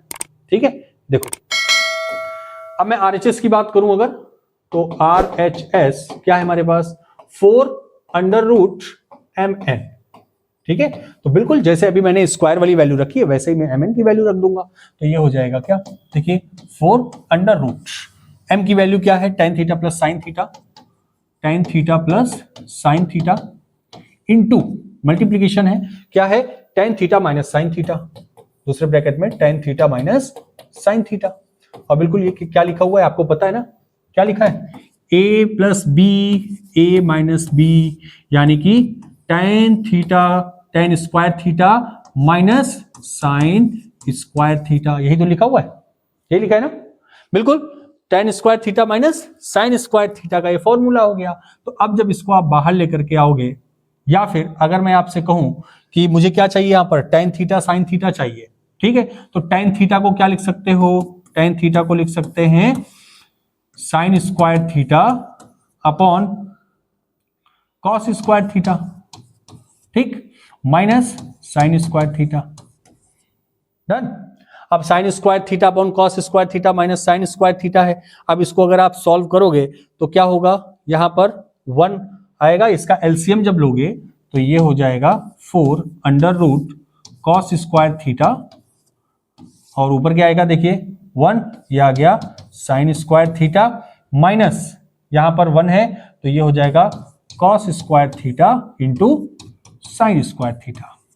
अब यहां पर हम क्या करेंगे कि ये जो sine square theta minus cos square theta sine square theta है, इस वाले टर्म्स में से मैं क्या कॉमन ले लूं, मैं साइन स्क्वायर थीटा को कॉमन ले सकता हूं, तो ये हो जाएगा 4 अंडर रूट, मैंने अगर साइन स्क्वायर थीटा को कॉमन ले लिया तो यहां पर क्या बचेगा, देखो 1 माइनस यहां क्या बचा कॉस स्क्वायर थीटा, और अपॉन में हमारे पास क्या है, वो है कॉस स्क्वायर थीटा। ठीक है, अब यहां पर देखो 1 माइनस कॉस स्क्वायर थीटा को मैं क्या लिख सकता हूं, तो इसे हम लिख सकते हैं साइन स्क्वायर थीटा। तो ये हो जाएगा 4 under root sine square theta into sine square theta. ठीक है, और अपॉन में क्या है, कॉस थीटा है, कॉस स्क्वायर थीटा। तो यहां से देखिए एक जो sine square theta upon cos square theta है वो किस में कन्वर्ट हो जाएगा, tan स्क्वायर थीटा में कन्वर्ट हो जाएगा, यानी कि मैं इसे लिख सकता हूं 4 under root sine square theta into tan square theta. जब मैं अंडर रूट को रिमूव करूंगा तो ये हो जाएगा 4 sign theta into tan theta, और देखिए यही वैल्यू हमारी कहां पर आई है, LHS में भी आई है, यानी कि लेफ्ट हैंड साइड में भी आई है, यही राइट हैंड साइड में भी आ गई। और अगर यहाँ पर LHS is equal to RHS है तो हमें कह सकते हैं कि हमने इसको प्रूफ कर दिया। ओके, यानी कि प्रूफ दैट, हेंस प्रूव्ड। क्यों भाई, हेंस प्रूव्ड। ओके, चलिए नेक्स्ट क्वेश्चन पे चलते हैं। Next question is sine A plus cosec A का whole square plus cosec A plus sine A का whole square is equal to 7 plus tan square A plus cot square A.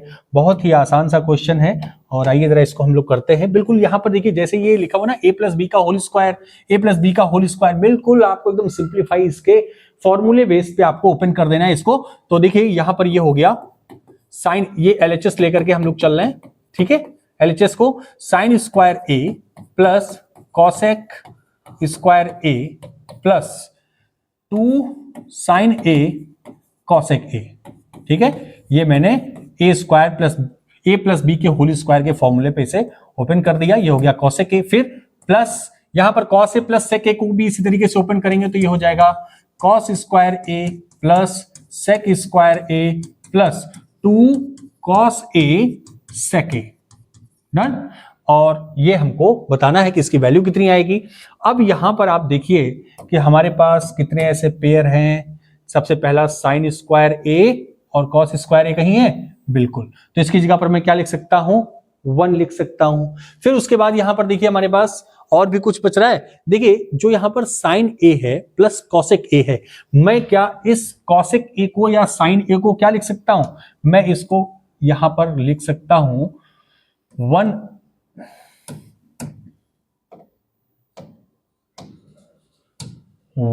Upon cosec ए, क्या लिख सकता हूं 1 upon cosec A. और इसी तरीके से अगर हम लोग यहां पर देखें तो जो कॉस ए और सेक ए लिखा है, इसकी सेक की जगह पर मैं क्या लिख सकता हूं 1 अपॉन सेक ए, जिससे कि क्या हो जाएगा, कैंसिल आउट हो जाएगा। देखिए सेक ए से ये कैंसिल हो गया, कॉसेक से कॉसेक ए कैंसिल हो गया।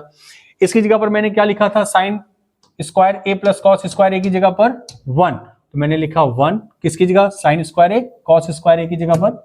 फिर उसके बाद यहां पर हमारे पास बचा क्या, plus cosec square A plus 2 plus ये कॉस तो चला गया हमारा, फिर यहां पर बचा सेक स्क्वायर ए प्लस 2, ठीक है। अब जब जितनी भी न्यूमेरिक वैल्यू है इसको ऐड कर लेते हैं, 1 2 2 4 प्लस 1 5 और कुछ भी बच रहा है, कॉसेक स्क्वायर ए सेक स्क्वायर ए। अच्छा ये कॉस स्क्वायर ए तो चला गया, सेक स्क्वायर ए है हमारे में, लेकर के आना है ten square A plus cot square ए। तो यहां पर देखिए कॉसेक स्क्वायर ए की जगह पर मैं क्या लिख सकता हूं, कॉसेक स्क्वायर वाली जो आइडेंटिटी है वो क्या बताती है हमको, देखिए 1 प्लस कॉसेक स्क्वायर ए की जगह पर मैं लिख सकता हूं 1 प्लस कॉट स्क्वायर ए, और यहां पर जो हमारे पास सेक स्क्वायर ए है इसकी जगह पर क्या लिख सकता हूं 1 प्लस टेन स्क्वायर ए, डन, प्लस 2। अब यहां पर देखिए हमारे पास न्यूमेरिक क्वांटिटी नंबर कितने आ गए, 2 1 3 5 6 7। तो यहां पर मैंने लिखा 7 plus cot square A plus tan square A, ठीक है। और यही हमको आंसर लेकर के आना था, ये हो गया प्रूफ। ओके, यानी कि LHS is equal to RHS, ठीक है, डन। आप इसका स्क्रीनशॉट ले सकते हैं। कुछ इस तरीके से हम लोग इस क्वेश्चन को इजीली सॉल्व कर लेंगे, डन।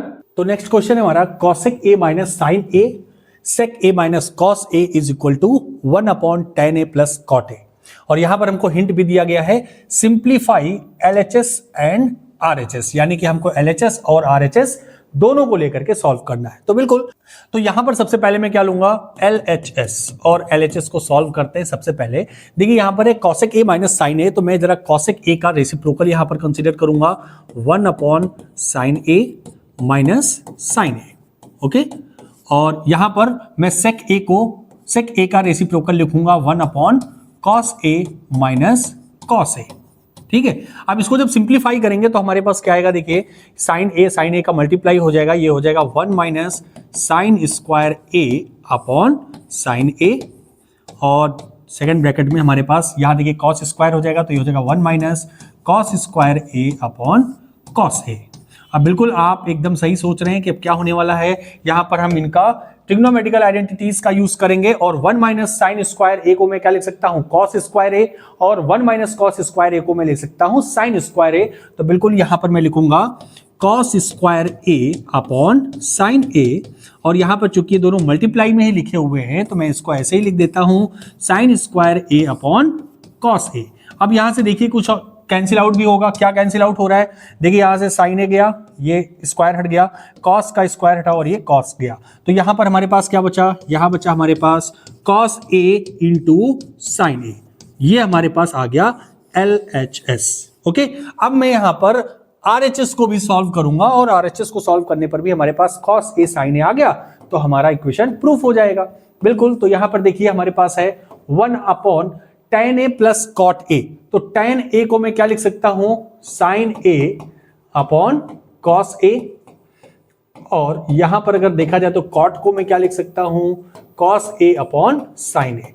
अब यहां पर अगर मैं एलसीएम ले लूं तो एलसीएम लेने पर क्या आएगा हमारे पास, देखिए ये आ जाएगा sign square A plus cos square A upon, अच्छा ये देखिए पहले भी तो 1 अपॉन है ना, तो ये 1 अपॉन पहले भी है, और अपॉन में यहां पर हमारे पास आएगा क्या, कॉस ए इंटू साइन ए। अब आपको पता है कि sign square A plus cos square ए कितना होता है, 1 होता है, तो अगर मैं इसकी जगह पर लिखूंगा तो ये होगा 1 अपॉन कॉस ए इंटू साइन ए, और ये साइन ए और कॉस ए कहाँ चला जाएगा, ऊपर चला जाएगा, तो जो हमारे पास फाइनल आएगा वो क्या होगा, कॉस ए इंटू साइन ए। और देखिए जो हमारा LHS में आया था वही वैल्यू हमारे पास RHS में भी आ गई, इसका मतलब कि जो LHS है वो RHS के इक्वल है। डन, तो यहां से मैंने कह दिया hence proofed, right hand side is equal to left hand side. बिल्कुल इस तरीके से हम लोग इस क्वेश्चन को प्रूफ कर लेंगे। ठीक है, तो आप इसका स्क्रीनशॉट ले लीजिए, चलते हैं नेक्स्ट क्वेश्चन पर। नेक्स्ट क्वेश्चन बहुत ही अच्छा है। देखिए एक ही क्वेश्चन में हमको दो चीजें प्रूफ करने के लिए दे दी गई हैं कि हमको ये भी बताना है 1 plus tan square A upon 1 plus cot square A is equal to 1 minus tan A upon 1 minus cot A का whole square is equal to tan square A. यानी कि हम इस वाले टर्म को भी लेके चलेंगे, इस वाले टर्म को भी लेकर के चलेंगे, और हमको प्रूफ क्या करना है, tan स्क्वायर ए करना। तो मैं साथ में एक काम करता हूं, पहले मैं इस फर्स्ट वाले टर्म को लिखूं, तो आप जरा बताइए 1 प्लस tan स्क्वायर ए को मैं क्या लिख सकता हूं, 1 plus tan square A is equal to sec square A. क्या लिख दिया मैंने, sec square A upon 1 plus cot square A को हम क्या लिख सकते हैं, बिल्कुल आपने सही कहा कि इसको हम लिख सकते हैं कॉसेक स्क्वायर ए। डन, अब यहां से आप देखिए कि सेक स्क्वायर ए को हम क्या लिख सकते हैं, 1 अपॉन कॉस स्क्वायर ए जो कि रेसिप्रोकल है, और कॉसेक स्क्वायर ए को क्या लिख सकते हैं, 1 अपॉन साइन स्क्वायर ए। ठीक है, अब तो आपके दिमाग में आ ही गया होगा कि क्या होने वाला है। बिल्कुल, ये देखिए साइन स्क्वायर ए यहाँ गया, कॉस स्क्वायर ए यहाँ गया, यानी कि ये हो गया sign square A upon cos square ए, और इसको मैं क्या लिख सकता हूं, तो बिल्कुल tan स्क्वायर ए लिख सकता हूं। देखिए ये आ गया हमारे पास, ठीक है ना। अब इस वाले टर्म को मैं जरा लेकर के चलता हूं, इसको जब मैं सॉल्व करूंगा तो यहां पर क्या है, 1 माइनस tan ए का होल स्क्वायर, 1 माइनस कॉट का होल स्क्वायर, तो जस्ट इसका मैं क्या करता हूं, स्क्वायर ओपन करता हूं, या मैं यहां पर कर सकता हूं 1 माइनस tan को मैं क्या लिख सकता हूं, sine A upon cos A. Okay, और कॉट को क्या लिख सकता हूं, 1 minus cos A upon sine ए। अब जरा जब मैं इसको सिंप्लीफाई करूंगा तो क्या हो जाएगा, देखिए ये हो जाएगा cos A minus sine A, okay, upon cos ए तो रहेगा ही रहेगा कॉस ए, और जब टोटल का मैंने अपॉन किया तो ये हो गया sign A minus cos A, और अपॉन में क्या रहेगा, साइन ए। ठीक, अब देखिए यहां पर भी वही चीज करनी है मुझको, ये साइन ए कहां चला जाएगा, यहां आ जाएगा, और एक कॉस यहां पर आ जाएगा, तो देखिए क्या हो जाएगा, ये हो जाएगा साइन ए ब्रैकेट में कॉस ए माइनस साइन ए। अच्छा, साइन ए माइनस कॉस ए यहां पर है, ठीक है, कोई दिक्कत नहीं है, मैंने यहां पर लिखा cos A minus sine A upon, यहां पर क्या है, ये है कॉस ए ब्रैकेट में sign A minus cos A. Okay, अब यहां पर आप देखिए ऊपर लिखा हुआ है कॉस ए माइनस साइन ए, यहां पर लिखा है साइन ए माइनस कॉस ए। अगर मैं माइनस कॉमन ले लेता हूं, नीचे कहा डिनोमिनेटर में अगर मैं माइनस कॉमन ले लूं तो ये क्या हो जाएगा, कॉस ए माइनस साइन ए हो जाएगा, और जैसे ही कॉस ए माइनस साइन ए होगा ये क्या हो जाएगा, कैंसिल आउट हो जाएगा। अच्छा, एक चीज का ध्यान रखना है, एक चीज और देखनी है, यहां पर ये क्या है, स्क्वायर में है, ये देखिए यहां भी स्क्वायर में है ये, ठीक है, ये स्क्वायर है, इसका क्या करना है, स्क्वायर।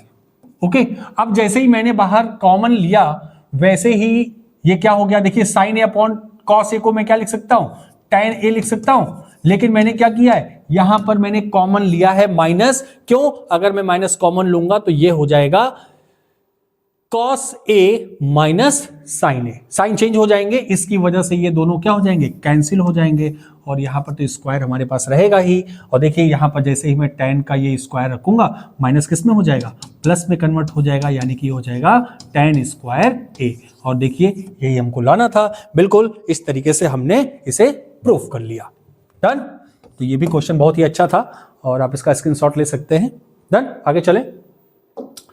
तो देखिए यहां पर जो ट्रिग्नोमेट्री थी वो चैप्टर तो हमारा खत्म हो गया, लेकिन जो एप्लीकेशन ऑफ ट्रिग्नोमेट्री है वो भी, चूंकि हमारा एक ट्रिग्नोमेट्री का ही पार्ट है और मैं यहां पर कंप्लीट ट्रिग्नोमेट्री का रिवीजन करवा रहा हूं, तो ये जो हमारा एप्लीकेशन है यानी कि हाइट एंड डिस्टेंस वाले क्वेश्चन है, ये भी मैं इसी में करवाना चाह रहा हूं। इसके लिए मैं अलग से वीडियो नहीं बनाना चाहता, एक वीडियो आप देखिए, उसमें सारा टोटल जो ट्रिग्नोमेट्री का पार्ट है वो आपका कवर अप हो जाए। चलिए यहां पर कुछ बेसिक टर्म्स हैं, उसके बारे में जरा हम लोग जान लेते हैं कि क्या क्या चीजें होती हैं, फिर उसके बाद हम लोग इसके कुछ क्वेश्चंस करेंगे, प्रैक्टिस करेंगे, जो कि आपके एनसीईआरटी से ही बेस्ड हैं। सबसे पहले यहां पर कुछ टर्म बताए गए हैं, जैसे कि है line of site, angle of elevation, angle of depression.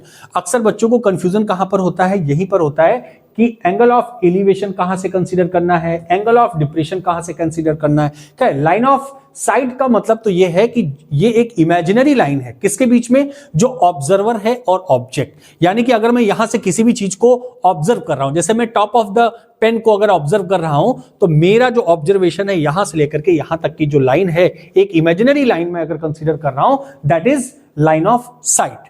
ठीक है।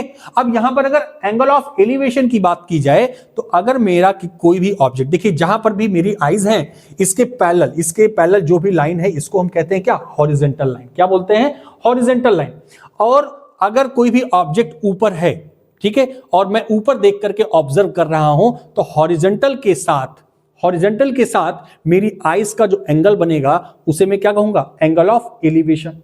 लेकिन अगर यहीं पर यह ऑब्जेक्ट कहां हो, नीचे हो, तो हॉरिजॉन्टल के साथ मेरी आईज का या फिर लाइन ऑफ साइट का जो एंगल बनेगा हॉरिजॉन्टल के साथ, that is angle of depression. देखिए यहां पर फिगर में आप देख पा रहे होंगे, यहां पर बहुत ही अच्छी तरीके से देखिए, एक ऑब्जेक्ट मेरा यहां पर रखा हुआ है, दूसरा ऑब्जेक्ट मेरा यहां पर रखा हुआ है। आप यहां पर देखिए, अगर कोई भी ऑब्जर्वर इस हॉरिजॉन्टल लाइन, ये वाली जो हमारी लाइन है, ये क्या होती है, हॉरिजॉन्टल लाइन होती है। अगर ऑब्जेक्ट हॉरिजॉन्टल लाइन के ऊपर है और ऑब्जर्वर ऑब्जर्व कर रहा है, तो इस वाले एंगल को हम कहते हैं एंगल ऑफ एलिवेशन। और अगर कोई ऑब्जेक्ट हॉरिजॉन्टल लाइन के नीचे है और ऑब्जर्वर ऑब्जर्व करे, तो इसे हम कहते हैं एंगल ऑफ डिप्रेशन। बिल्कुल भी इसमें कंफ्यूज नहीं होना है। यहां पर आप देख सकते हैं इस वाले फिगर में कि हमारा ऑब्जर्वर यहां पर बैठा हुआ है, ये हमारी हॉरिजॉन्टल लाइन है, लाइन ऑफ साइट है, और ऑब्जर्वर अगर ऑब्जेक्ट को हॉरिजॉन्टल लाइन के ऊपर अगर ऑब्जर्व कर रहा है, तो जो लाइन ऑफ साइट और हॉरिजॉन्टल के बीच बनने वाला जो एंगल होगा, इसे हम कहेंगे एंगल ऑफ एलिवेशन। लेकिन यहां पर देखिए आप कि ऑब्जर्वर हमारा छत के ऊपर बैठा है और इस फुटबॉल को अगर ऑब्जर्व कर रहा है, तो ये हॉरिजॉन्टल, चूंकि जो ऑब्जर्वर है उसकी आईज से जो भी लाइन होगी वो होगी हमारी हॉरिजॉन्टल लाइन, उसके लेवल से जो लाइन होगी उसे हॉरिजॉन्टल लाइन कहेंगे। और जब ये ऑब्जर्वर नीचे की तरफ देख रहा है, तो हॉरिजॉन्टल के साथ ये जो लाइन ऑफ साइट का एंगल होगा उसे कहते हैं एंगल ऑफ डिप्रेशन। एकदम आसान, ये आप याद रखो, अगर ऑब्जेक्ट ऊपर है, ऑब्जर्वर नीचे से देख रहा है, तो वो एंगल ऑफ एलिवेशन होगा। अगर हमारा ऑब्जेक्ट नीचे है, ऑब्जर्वर ऊपर से नीचे की तरफ देख रहा है, that is angle of depression. इतनी सी बात आप अपने माइंड में रख लो, ठीक है। अब देखिए यहां पर जो एप्लीकेशन हम लोग यूज करने वाले हैं, यहां पर देखिए क्वेश्चन आपका फिक्स है एकदम 100%। यहां से एक क्वेश्चन तो आपके बोर्ड एग्जाम में आना ही आना है, और ये क्वेश्चन लैंग्वेज बहुत भरी होती है इसमें। तो आपको इसकी लैंग्वेज को एक बार पढ़ना है, क्वेश्चन समझ में नहीं आया 2 बार पढ़ो, 3 बार पढ़ो, लेकिन बिल्कुल भी गलती नहीं करनी है। एकदम आसान तरीके से क्वेश्चन को आप पढ़ेंगे अपने आप। अगर आपने प्रैक्टिस की है तो आपको समझ में आएगा। ऐसा नहीं कि प्रैक्टिस ही नहीं की है, क्वेश्चन को 8 बार पढ़े जा रहे हो, आ गया, बिल्कुल नहीं। जब तक आपने प्रैक्टिस नहीं की तब तक नहीं आएगा। चलो आ जाते हैं हम लोग फर्स्ट क्वेश्चन में। देखिए मैथ्स जो है ना, मैथ्स क्या मांगती है, प्रैक्टिस मांगती है। जब तक आप खुद से नहीं करोगे, ये सोचोगे कि आप देख लिए बस हो गया आप कर लोगे, नहीं होगा आपसे। आप खुद से बैठ करके लगाओ, तभी आएगा। चलिए यहां पर जो सबसे पहला क्वेश्चन है हमारा, ये देखते हैं कि क्वेश्चन क्या कह रहा है, जरा ध्यान से पढ़ते हैं। The shadow of a tower standing on a level ground is found to be 40 metre longer when the sun's altitude is 30 degree then when it is 60 degree, find the height of the tower. तो सबसे पहले यहां पर करना क्या है, आपको figure form करना है। तो मैंने क्या किया, यहां पर हमको बता रहा है कि एक टावर है हमारे पास। ओहो, देखिए यहां पर मैंने ट्रायंगल फॉर्म कर दिया, ठीक है कोई बात नहीं। यहां पर हमसे कहा गया है कि एक हमारे पास क्या है, टावर है, और उस टावर से कुछ डिटेलिंग दी गई है, देखते हैं जरा। हाँ, टावर की जो शैडो है वो कितनी है, ग्राउंड लेवल से 40 मीटर लॉन्गर, 40 मीटर ज्यादा लंबी है। When the sun altitude is 30 degree then when it is 60 degree, यानी कि यहां पर हमको एक पोजीशन और ड्रॉ करनी होगी, ये ठीक है। अब जरा मैं क्वेश्चन समझाता हूं आपको क्या कह रहा है। कह रहा है कि हमारा जो सन है वो यहां पर है, ठीक है, यहां पर लोकेटेड है, और जब एंगल ऑफ एलिवेशन 30 डिग्री था या 30 डिग्री से 60 डिग्री हो गया, तो जो डिस्टेंस है 40 मीटर लॉन्गर आ रही है। तो देखिए ये वाला जो एंगल है हमारा कितना है, 30 डिग्री, और ये वाला जो एंगल है वो है 60 डिग्री। कह रहा है जब सन का एल्टीट्यूड 60 डिग्री से 30 डिग्री हो गया, तो जो शैडो है वो 40 मीटर लॉन्गर हो गई, लंबी हो गई। देखिए ये तो हमारा क्या है, टावर है, और यहां पर ये हमारी क्या है, शैडो है। अब ये कह रहा है कि 40 मीटर लॉन्गर हो गई, कैसे, 60 से जब 30 डिग्री एल्टीट्यूड हुआ। इसका मतलब कि ये कुछ भी रहा होगा x, और ये कितना है, 40 हो गया, ठीक है, 40 सेंटीमीटर। तो यहां पर हमसे पूछा गया है क्या, कि हाइट ऑफ द टावर, यानी कि ये वाली वैल्यू बताओ। देखिए मैं एक बहुत ही बेसिक सी चीज बताता हूं, यहां पर जो हाइट एंड डिस्टेंस के क्वेश्चन लगेंगे, आपको सबसे पहले काम ये करना है कि आपको फिगर बनाना है। अगर क्वेश्चन में फिगर नहीं दिया हुआ है, आपने फिगर बना लिया, आप देखोगे कि इस तरह से आपको दो ट्रायंगल दिखाई दे रहे होंगे। कौन कौन से, मैं इसको नेमिंग कर देता हूं। मैंने कहा ए, बी, सी और डी। अब आप यहां पर दो ट्रायंगल देख पा रहे होगे, कौन सा, ए बी सी और ए बी डी, दो ट्रायंगल दिख रहे हैं, ठीक है। अब इन दोनों ट्रायंगल में आपको क्या करना है, थीटा की वैल्यू, tan थीटा आपको फाइंड करना है। आप सबसे पहले इन वन बाय वन, सबसे पहले आप पहले वाले ट्रायंगल ए बी सी में tan थीटा अप्लाई करोगे, फिर दूसरा जो ट्रायंगल है ए बी डी, इसमें आप tan थीटा अप्लाई करोगे, और उसमें जो भी वैल्यू आपसे पूछी है, जैसा रिलेशन आपसे पूछा गया है, हाइट पूछा गया है, एक्स की वैल्यू पूछी या ये वाली वैल्यू पूछी गई है, आप उस वैल्यू को फाइंड करोगे। देखो मैं कैसे कर रहा हूं, वन बाय वन। तो सबसे पहले मैंने कहा कि इन ट्रायंगल कौन सा है, ए बी सी, इस ए बी सी ट्रायंगल में मैंने क्या अप्लाई किया, tan थीटा। तो tan थीटा बराबर क्या होता है, आपको पता है कि tan थीटा की वैल्यू कितनी है, 60 डिग्री। तो tan 60 इज इक्वल टू क्या होता है, परपेंडिकुलर अपॉन बेस, आपको पहले से पता है ट्रिग्नोमेट्रिकल रेशियोज में। तो परपेंडिकुलर कितना है, परपेंडिकुलर है h, और बेस कितना है भाई, तो अगर आप इस बेस की बात कर रहे हो तो ये कितना है, सिर्फ x के बराबर है। अब यहां पर tan 60 की वैल्यू कितनी होती है, तो tan 60 की वैल्यू कितनी होती है भाई, √3, कितनी होती है, √3 is equal to h by X. अब देखिए यहां से आप अगर चाहो तो x की वैल्यू फाइंड कर सकते हो, चाहो तो h की वैल्यू, जैसी आपको रिक्वायरमेंट हो वैसे आप यहां से यूज कर सकते हो। अब जरा हम लोग आते हैं, इसको मैंने क्या कर दिया, इस तरीके से बॉक्स में यहां पर बंद कर दिया। अब मैं क्या करूंगा, जो दूसरा वाला ट्रायंगल है बड़ा वाला ए बी डी, ठीक है, तो अब मैं कहूंगा in triangle A B D, यहां पर मैं tan थीटा अप्लाई करूंगा, और जब यहां पर tan की वैल्यू लूंगा तो थीटा कितना है, 30 डिग्री। तो मैंने कहा tan 30 degree is equal to, यहां पर भी क्या होगा, परपेंडिकुलर अपॉन बेस। तो परपेंडिकुलर कौन है, h है, बेस कौन है भाई, तो बेस b से लेकर के d तक है, जो कि होगा x प्लस 40, ओके। और tan 30 की वैल्यू कितनी होती है, 1/√3 is equal to h upon x plus 40। तो अगर फर्स्ट इक्वेशन से मैं h की वैल्यू यहां पर कितनी रख दूं, √3x, तो देखिए यहां पर हो जाएगा हमारे पास 1/√3 इज इक्वल टू h की वैल्यू कितनी होगी, √3x या x√3, अच्छा ये मैंने कहा कि हाँ x√3 अपॉन x प्लस 40। अब इसको जरा क्रॉस मल्टीप्लीकेशन करें तो ये हो जाएगा x plus 40 is equal to, ये हो जाएगा 3x, ठीक है ना। जब √3 का मल्टीप्लाई इसमें करेंगे तो √3 हो जाएगा 3, और x तो रहेगा ही। तो अब इस x को अगर मैं उधर भेजूं तो 2x इज इक्वल टू कितना आ जाएगा, 40, और x की वैल्यू कितनी आ जाएगी, 20। देखिए x की वैल्यू हमारे पास आ गई कितनी 20।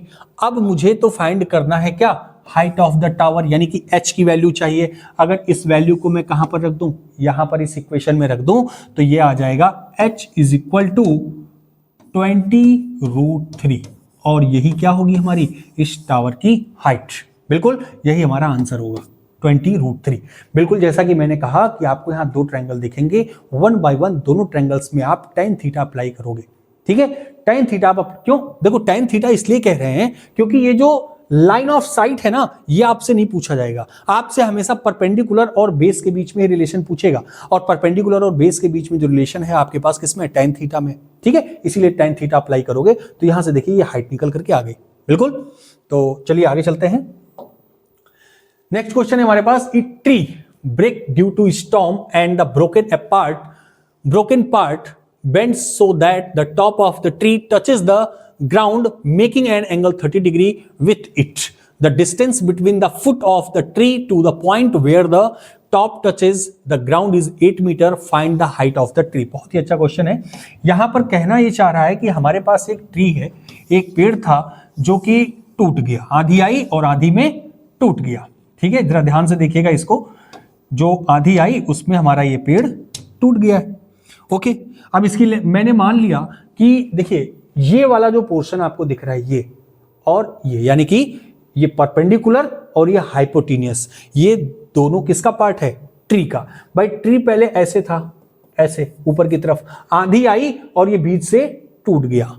ठीक है ना, आंधी आई बीच से टूट गया, और ये जो ये पॉइंट है ये टॉप ऑफ द ट्री है, और ये कितनी डिस्टेंस पे जाकर के टच किया है, तो ग्राउंड को 8 मीटर पर, यानी कि ये जो बेस है कितना है 8 मीटर पर जाकर के टच हुआ है। और ये जो एंगल फॉर्म हुआ है ये कितना बता रहा है, कह रहा है कि 30 डिग्री का एंगल फॉर्म किया है, यानी कि ये हो गया हमारा 30 डिग्री। ओके, अब यहां पर मैं इसको कुछ नाम दे दूं, A B C। हमसे पूछा क्या गया है, कह रहा find the height of the tree. हमसे ट्री की जो हाइट है वो पूछी गई है। अब अगर मैं आपसे पूछूं कि जो हाइट है वो तो यहां से लेकर के यहां तक होगी, लेकिन मुझे क्या चाहिए, मुझे तो ये वाली वैल्यू चाहिए और साथ में ये वाली भी वैल्यू चाहिए, हाइपोटेनियस और परपेंडिकुलर दोनों वैल्यू चाहिए। क्यों, क्योंकि ट्री जब आधी में टूटा तो ये टूट करके कुछ इस तरीके से आकर के गिरा। ओके, ठीक है, तो यहां पर एक ही ट्रायंगल दिया हुआ है, यहां पर मैं क्या अप्लाई करता हूं, यहां पर मैं tan 30 degree, tan theta, theta कितना है 30 डिग्री है, तो मैंने tan थीटा अप्लाई किया और tan 30 degree is equal to क्या है, ये है हमारी हाइट, ये हमारी हाइट मान लिया मैंने, तो ये होगा h/8 और tan 30 की वैल्यू कितनी होती है 1/√3 इज इक्वल टू h/8, यानी कि अगर h की वैल्यू देखें तो ये हो जाएगा 8/√3। ये आ गई हमारे पास किसकी वैल्यू, देखिए ये इसकी वैल्यू आ गई। अब अगर इसी ट्रायंगल में मुझे हाइपोटेनियस चाहिए तो हाइपोटेनियस के बीच में रिलेशन कौन दे सकता है, साइन थीटा भी अप्लाई कर सकते हैं, जो कि होता है परपेंडिकुलर अपॉन हाइपोटेनियस। तो अगर मैं इसमें साइन थीटा अप्लाई करूं तो साइन थीटा यानी कि साइन 30 होगा, यहां पर sine 30 is equal to perpendicular की वैल्यू कितनी आई है 8/√3 अपॉन हाइपोटेनियस। ठीक है, ये आ गया हाइपोटेनियस। तो यहां पर साइन 30 की वैल्यू कितनी होती है 1/2 इज इक्वल टू 8/h√3, यही होगा, यानी कि h√3 इज इक्वल टू 16, या फिर h इज इक्वल टू कितना आ जाएगा 16/√3। तो देखिए हाइपोटेन्यूस की वैल्यू भी आ गई हमारे पास और हमारे पास परपेंडिकुलर की वैल्यू भी है। ठीक है, अब अगर मैं हाइट ऑफ ट्री की बात करूं तो ये कितना होगा हाइट ऑफ ट्री। तो हाइट ऑफ ट्री अगर आप देख पा रहे हो तो BA plus AC, BA plus AC है। तो BA की वैल्यू कितनी आई आपके पास 8/√3 प्लस AC, यानी कि AC की वैल्यू आई आपके पास 60/√3। अब जब इसे ऐड करोगे तो कितना हो जाएगा 16 प्लस 8 इज इक्वल टू 24/√3, 24/√3। लेकिन आपको पता है कि नीचे हम कोई भी इरेशनल नंबर नहीं रखते हैं, तो इसे क्या कर देंगे रेशनलाइज करेंगे, और जब इसे रेशनलाइज करेंगे तो ये आ जाएगी वैल्यू कुछ इस तरीके से। तो देखिए ये हो जाएगा 24√3/3, और 24 अगर डिवाइड में 8 है अगर डिवाइड में 3 है तो 3 को 24 से डिवाइड करेंगे तो ये हो जाएगा 8√3। This is the height. Okay, ये हमारी क्या होगी, मीटर में। ये हमारा आंसर हो जाएगा जो ट्री की हाइट है। ठीक है, बिल्कुल कुछ नहीं। देखिए मैंने क्या किया, मुझे ये वाली वैल्यू चाहिए थी, BAC ये वैल्यू चाहिए थी, तो पहले मैंने BA फाइंड आउट कर लिया, कैसे, इस ट्रायंगल में tan 30 अप्लाई करके। फिर मैंने AC फाइंड कर लिया, कैसे, sin थीटा अप्लाई करके। फिर मैंने इन दोनों वैल्यूज को ऐड कर दिया, जिससे कि मेरा आंसर आ गया 8√3। ठीक है, चलते हैं नेक्स्ट क्वेश्चन पर। नेक्स्ट क्वेश्चन है, as observe from the top of a 75 metre height light house from the sea level the angles of depression. देखिए यहां पर डिप्रेशन वाले एंगल की बात की गई है, यानी कि लाइट हाउस के ऊपर कोई है और ऊपर से नीचे की तरफ देख रहा है। Of two ships are 30 degree and 45 degree. If one ship is exactly behind the other on the same side, the lighthouse find the distance between the two ships. यानी कि यहां पर भी हमसे कुछ इस तरीके का फिगर है। सबसे पहले इसका फिगर बनाएंगे। देखिए यहां पर ये हमारा लाइट हाउस है, ये लाइट हाउस का टॉप पॉइंट है जहां पर कोई भी पर्सन बैठा हुआ है, ऑब्जर्व कर रहा है। तो पहली शिप का जो एंगल ऑफ डिप्रेशन है वो कितना है। देखिए मैंने कहा कि एंगल ऑफ डिप्रेशन की बात हो रही है, तो एंगल ऑफ डिप्रेशन कब बनेगा, हॉरिजॉन्टल के साथ लाइन ऑफ साइट के बीच का जो एंगल होगा। तो ऑब्जर्वर अगर यहां से ऑब्जर्व कर रहा है तो जो हॉरिजॉन्टल लाइन होगी वो कहां पर होगी, ये कुछ यहां पर होगी। ठीक है, तो ये वाला जो एंगल है वो कितना है, मैंने कहा स्टार्टिंग में पहली शिप के लिए वो है 45 डिग्री। ओके, लेकिन अगर दूसरी शिप की बात की जाए तो दूसरी, पहली शिप मैंने कहा यहां पर है और दूसरी शिप मैंने कहा कि इससे कुछ डिस्टेंस पर है, जो कि इस पॉइंट पर है। ठीक, और इसके लिए जो एंगल ऑफ डिप्रेशन है वो कितना है, 30 डिग्री। ओके, इसके लिए जो एंगल ऑफ डिप्रेशन है वो कितना है, 40 डिग्री है। अब यहां पर हमसे कह रहा है कि and observe from the top of a 75 metre height light house. अच्छा, यहां पर एक चीज और दी गई, एक वैल्यू हमको और दी गई है कि इस लाइट हाउस की जो हाइट है वो कितनी है, 75 मीटर है।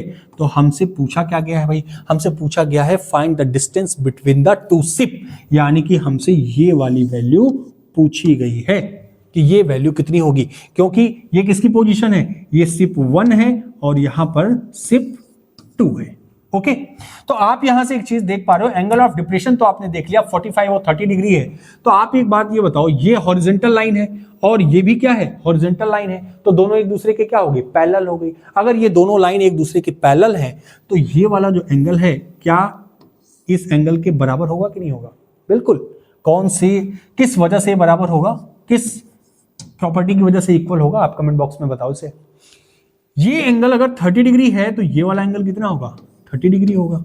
ओके, अब जैसा कि मैंने आपसे कहा कि यहां पर आपको कुछ कंसीडर करना पड़ेगा। क्या कंसीडर करना पड़ेगा, आपको तो ये वाली डिस्टेंस चाहिए, आपको ये वाली डिस्टेंस चाहिए। ठीक है, तो इसके लिए आप क्या करोगे, मैंने कहा था कि जो दो ट्रायंगल्स हैं उसमें आपको क्या करना है, tan थीटा अप्लाई करना है। मैंने कहा ये A है, B है, C है और ये D है। अब आप अगर यहां पर देख रहे हो कि जो ट्रायंगल है हमारे पास कौन सा, ABC ट्रायंगल में अगर मैं tan थीटा अप्लाई करूं तो tan क्या है, 45 डिग्री इज इक्वल टू क्या होता है, परपेंडिकुलर अपॉन बेस। तो आप यहां पर देखो, अगर मैं इसे क्या कंसीडर कर लूं, x कंसीडर कर लो। ठीक है, तो यहां पर परपेंडिकुलर है 75 अपॉन x, 75 अपॉन x यानी परपेंडिकुलर अपॉन बेस। अब यहां पर tan 45 की वैल्यू कितनी होती है, 1 होती है, और ये भी क्या हो गया 75 अपॉन x, यानी कि x की वैल्यू कितनी आ गई, 75। डन, ये देखिए ये वाली डिस्टेंस कितनी आ गई भाई, ये आ गई 75। ओके, अब आपने क्या करना है, ये वाली डिस्टेंस मान लेनी है y मान लिया कि दोनों शिप के बीच की जो डिस्टेंस है वो कितनी है, y है। तो ठीक है, अब मैं क्या करना हूं, जैसा कि मैंने आपसे बताया था कि वही मैंने फिर से जो दूसरा वाला ट्रायंगल है हमारे पास, इन ट्रायंगल ABD, इस ट्रायंगल में मैं tan थीटा अप्लाई करूंगा। तो यहां पर भी क्या होगा, tan थीटा कितना है, 30 डिग्री, तो tan 30 is equal to perpendicular कितना है, 75, और बेस कितना है, तो 75 प्लस y कितना है, 75 प्लस y। ओके, अब आपको y की वैल्यू फाइंड करनी है। tan 30 की वैल्यू कितनी होती है, 1/√3, ये हो गया 1/√3, 75 अपॉन 75 प्लस वाई। अब जरा इसको सिंप्लीफाई अगर करते हैं तो हमारा आंसर आ जाएगा, वाई की वैल्यू आ जाएगी, और वही हमसे पूछा गया है। तो ये क्या हो जाएगा, देखिए 75 plus Y is equal to 75√3। Okay, और y इज इक्वल टू कितना आ जाएगा, y इज इक्वल टू आ जाएगा, अगर मैं y को इस साइड में भेजूं तो ये हो जाएगा 75√3 माइनस 75। अगर यहां से मैं कॉमन ले लेता हूं 75 को तो ये हो जाएगा √3 माइनस 1, और यही हमारी क्या हो जाएगी, दो सिप के बीच की डिस्टेंस हो जाएगी, यही हमारा आंसर हो जाएगा। अब इसके आगे हमें सॉल्व करने की जरूरत नहीं है, यही हमारा क्या हो गया, आंसर हो गया। ओके, तो मैं उम्मीद कर रहा हूं कि आपको ये चीज समझ में आई होगी कि कैसे हुआ। बिल्कुल कुछ भी नहीं करना, एंगल ऑफ डिप्रेशन दिया हुआ था, मैंने कहा कि हॉरिजॉन्टल लाइन और लाइन ऑफ साइट के बीच में बनने वाला एंगल ही क्या होगा, एंगल ऑफ डिप्रेशन होगा। तो अगर ये भी हॉरिजॉन्टल पैरेलल होगी इस लाइन के, ये भी हॉरिजॉन्टल, ये भी हॉरिजॉन्टल, तो एक दूसरे के पैरेलल होगी। अगर पैरेलल होगी तो ये एंगल्स हमारे इक्वल होंगे, और अगर इक्वल होंगे तो मैंने क्या कहा, मैंने कहा कि जो पहला ट्रायंगल होगा उसमें मैं tan थीटा अप्लाई करूंगा, फिर दूसरे वाले ट्रायंगल में भी tan थीटा अप्लाई करूंगा, और उनके बीच में जो भी रिलेशन हमसे पूछा गया है वो मैंने इजीली फाइंड कर लिया। जैसे y की वैल्यू यहां पूछी गई थी, जो कि दोनों सिप के बीच की डिस्टेंस है, हमने इजीली उसको फाइंड आउट कर लिया। ठीक है, चलिए नेक्स्ट क्वेश्चन पे चलते हैं। नेक्स्ट क्वेश्चन है, a TV tower stands vertically on a bank of canal from a point on the other bank directly opposite the tower. The angle of elevation, देखिए यहां पर angle of elevation के बारे में बताया गया है। Angle of elevation of the top of the tower is 60 degree.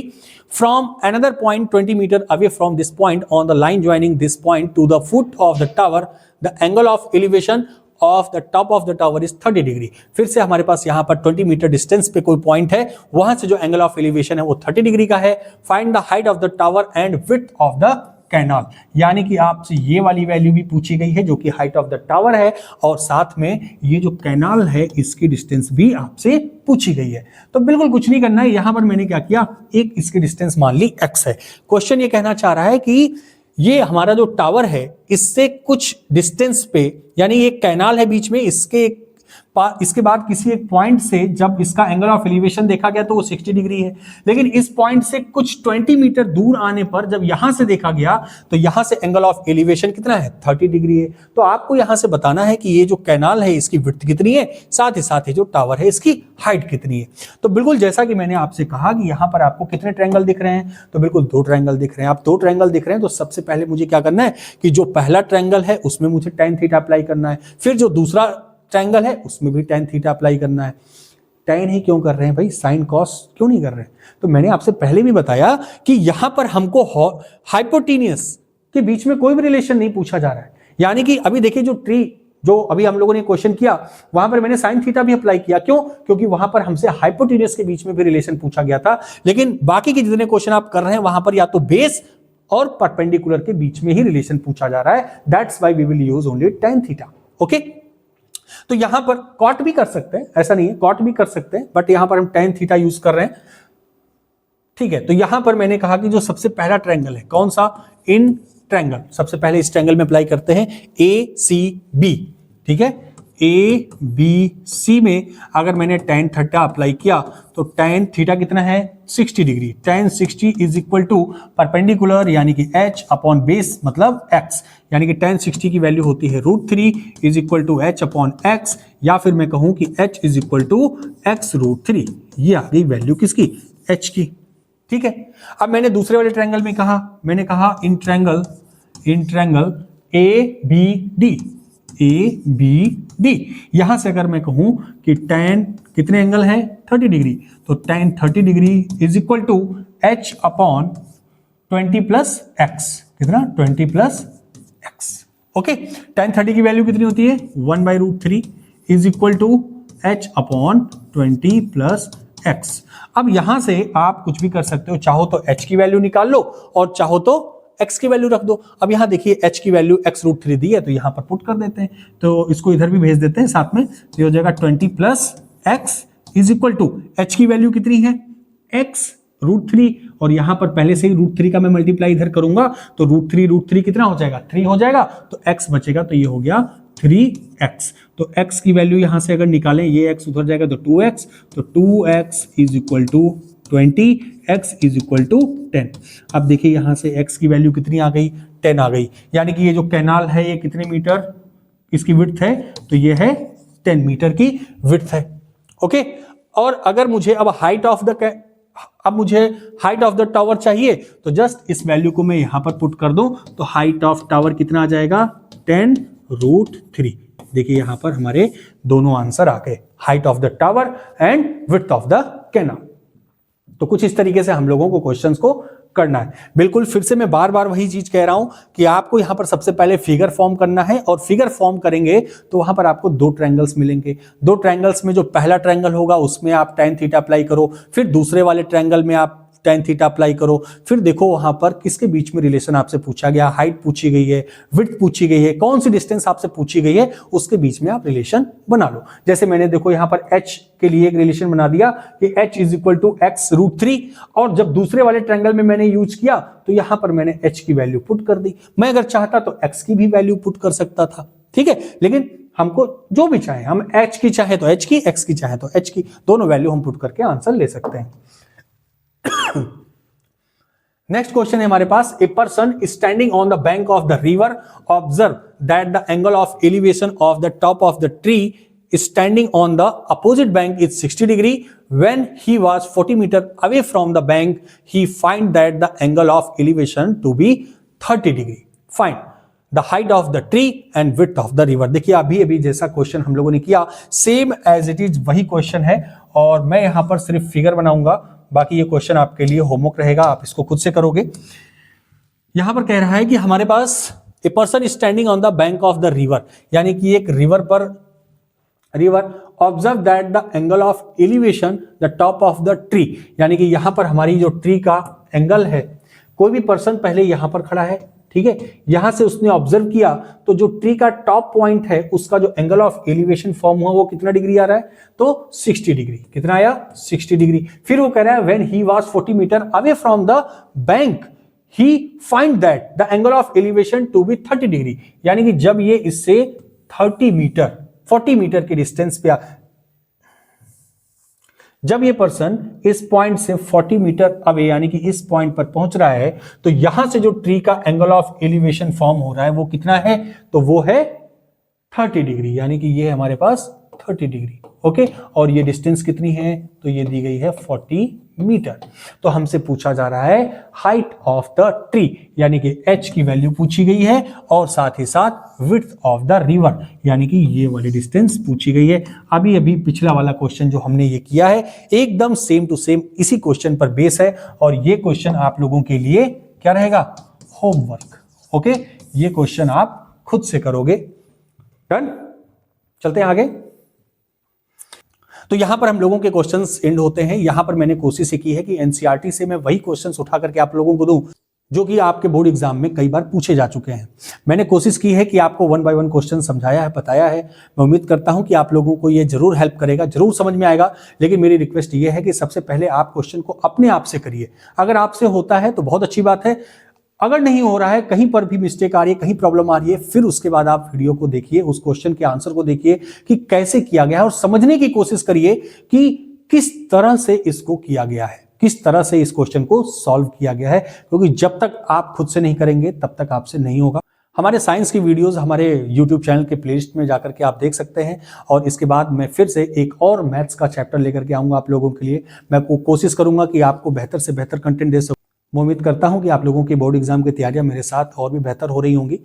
मिलते हैं हम लोग अगली वीडियो में। Thank you very much.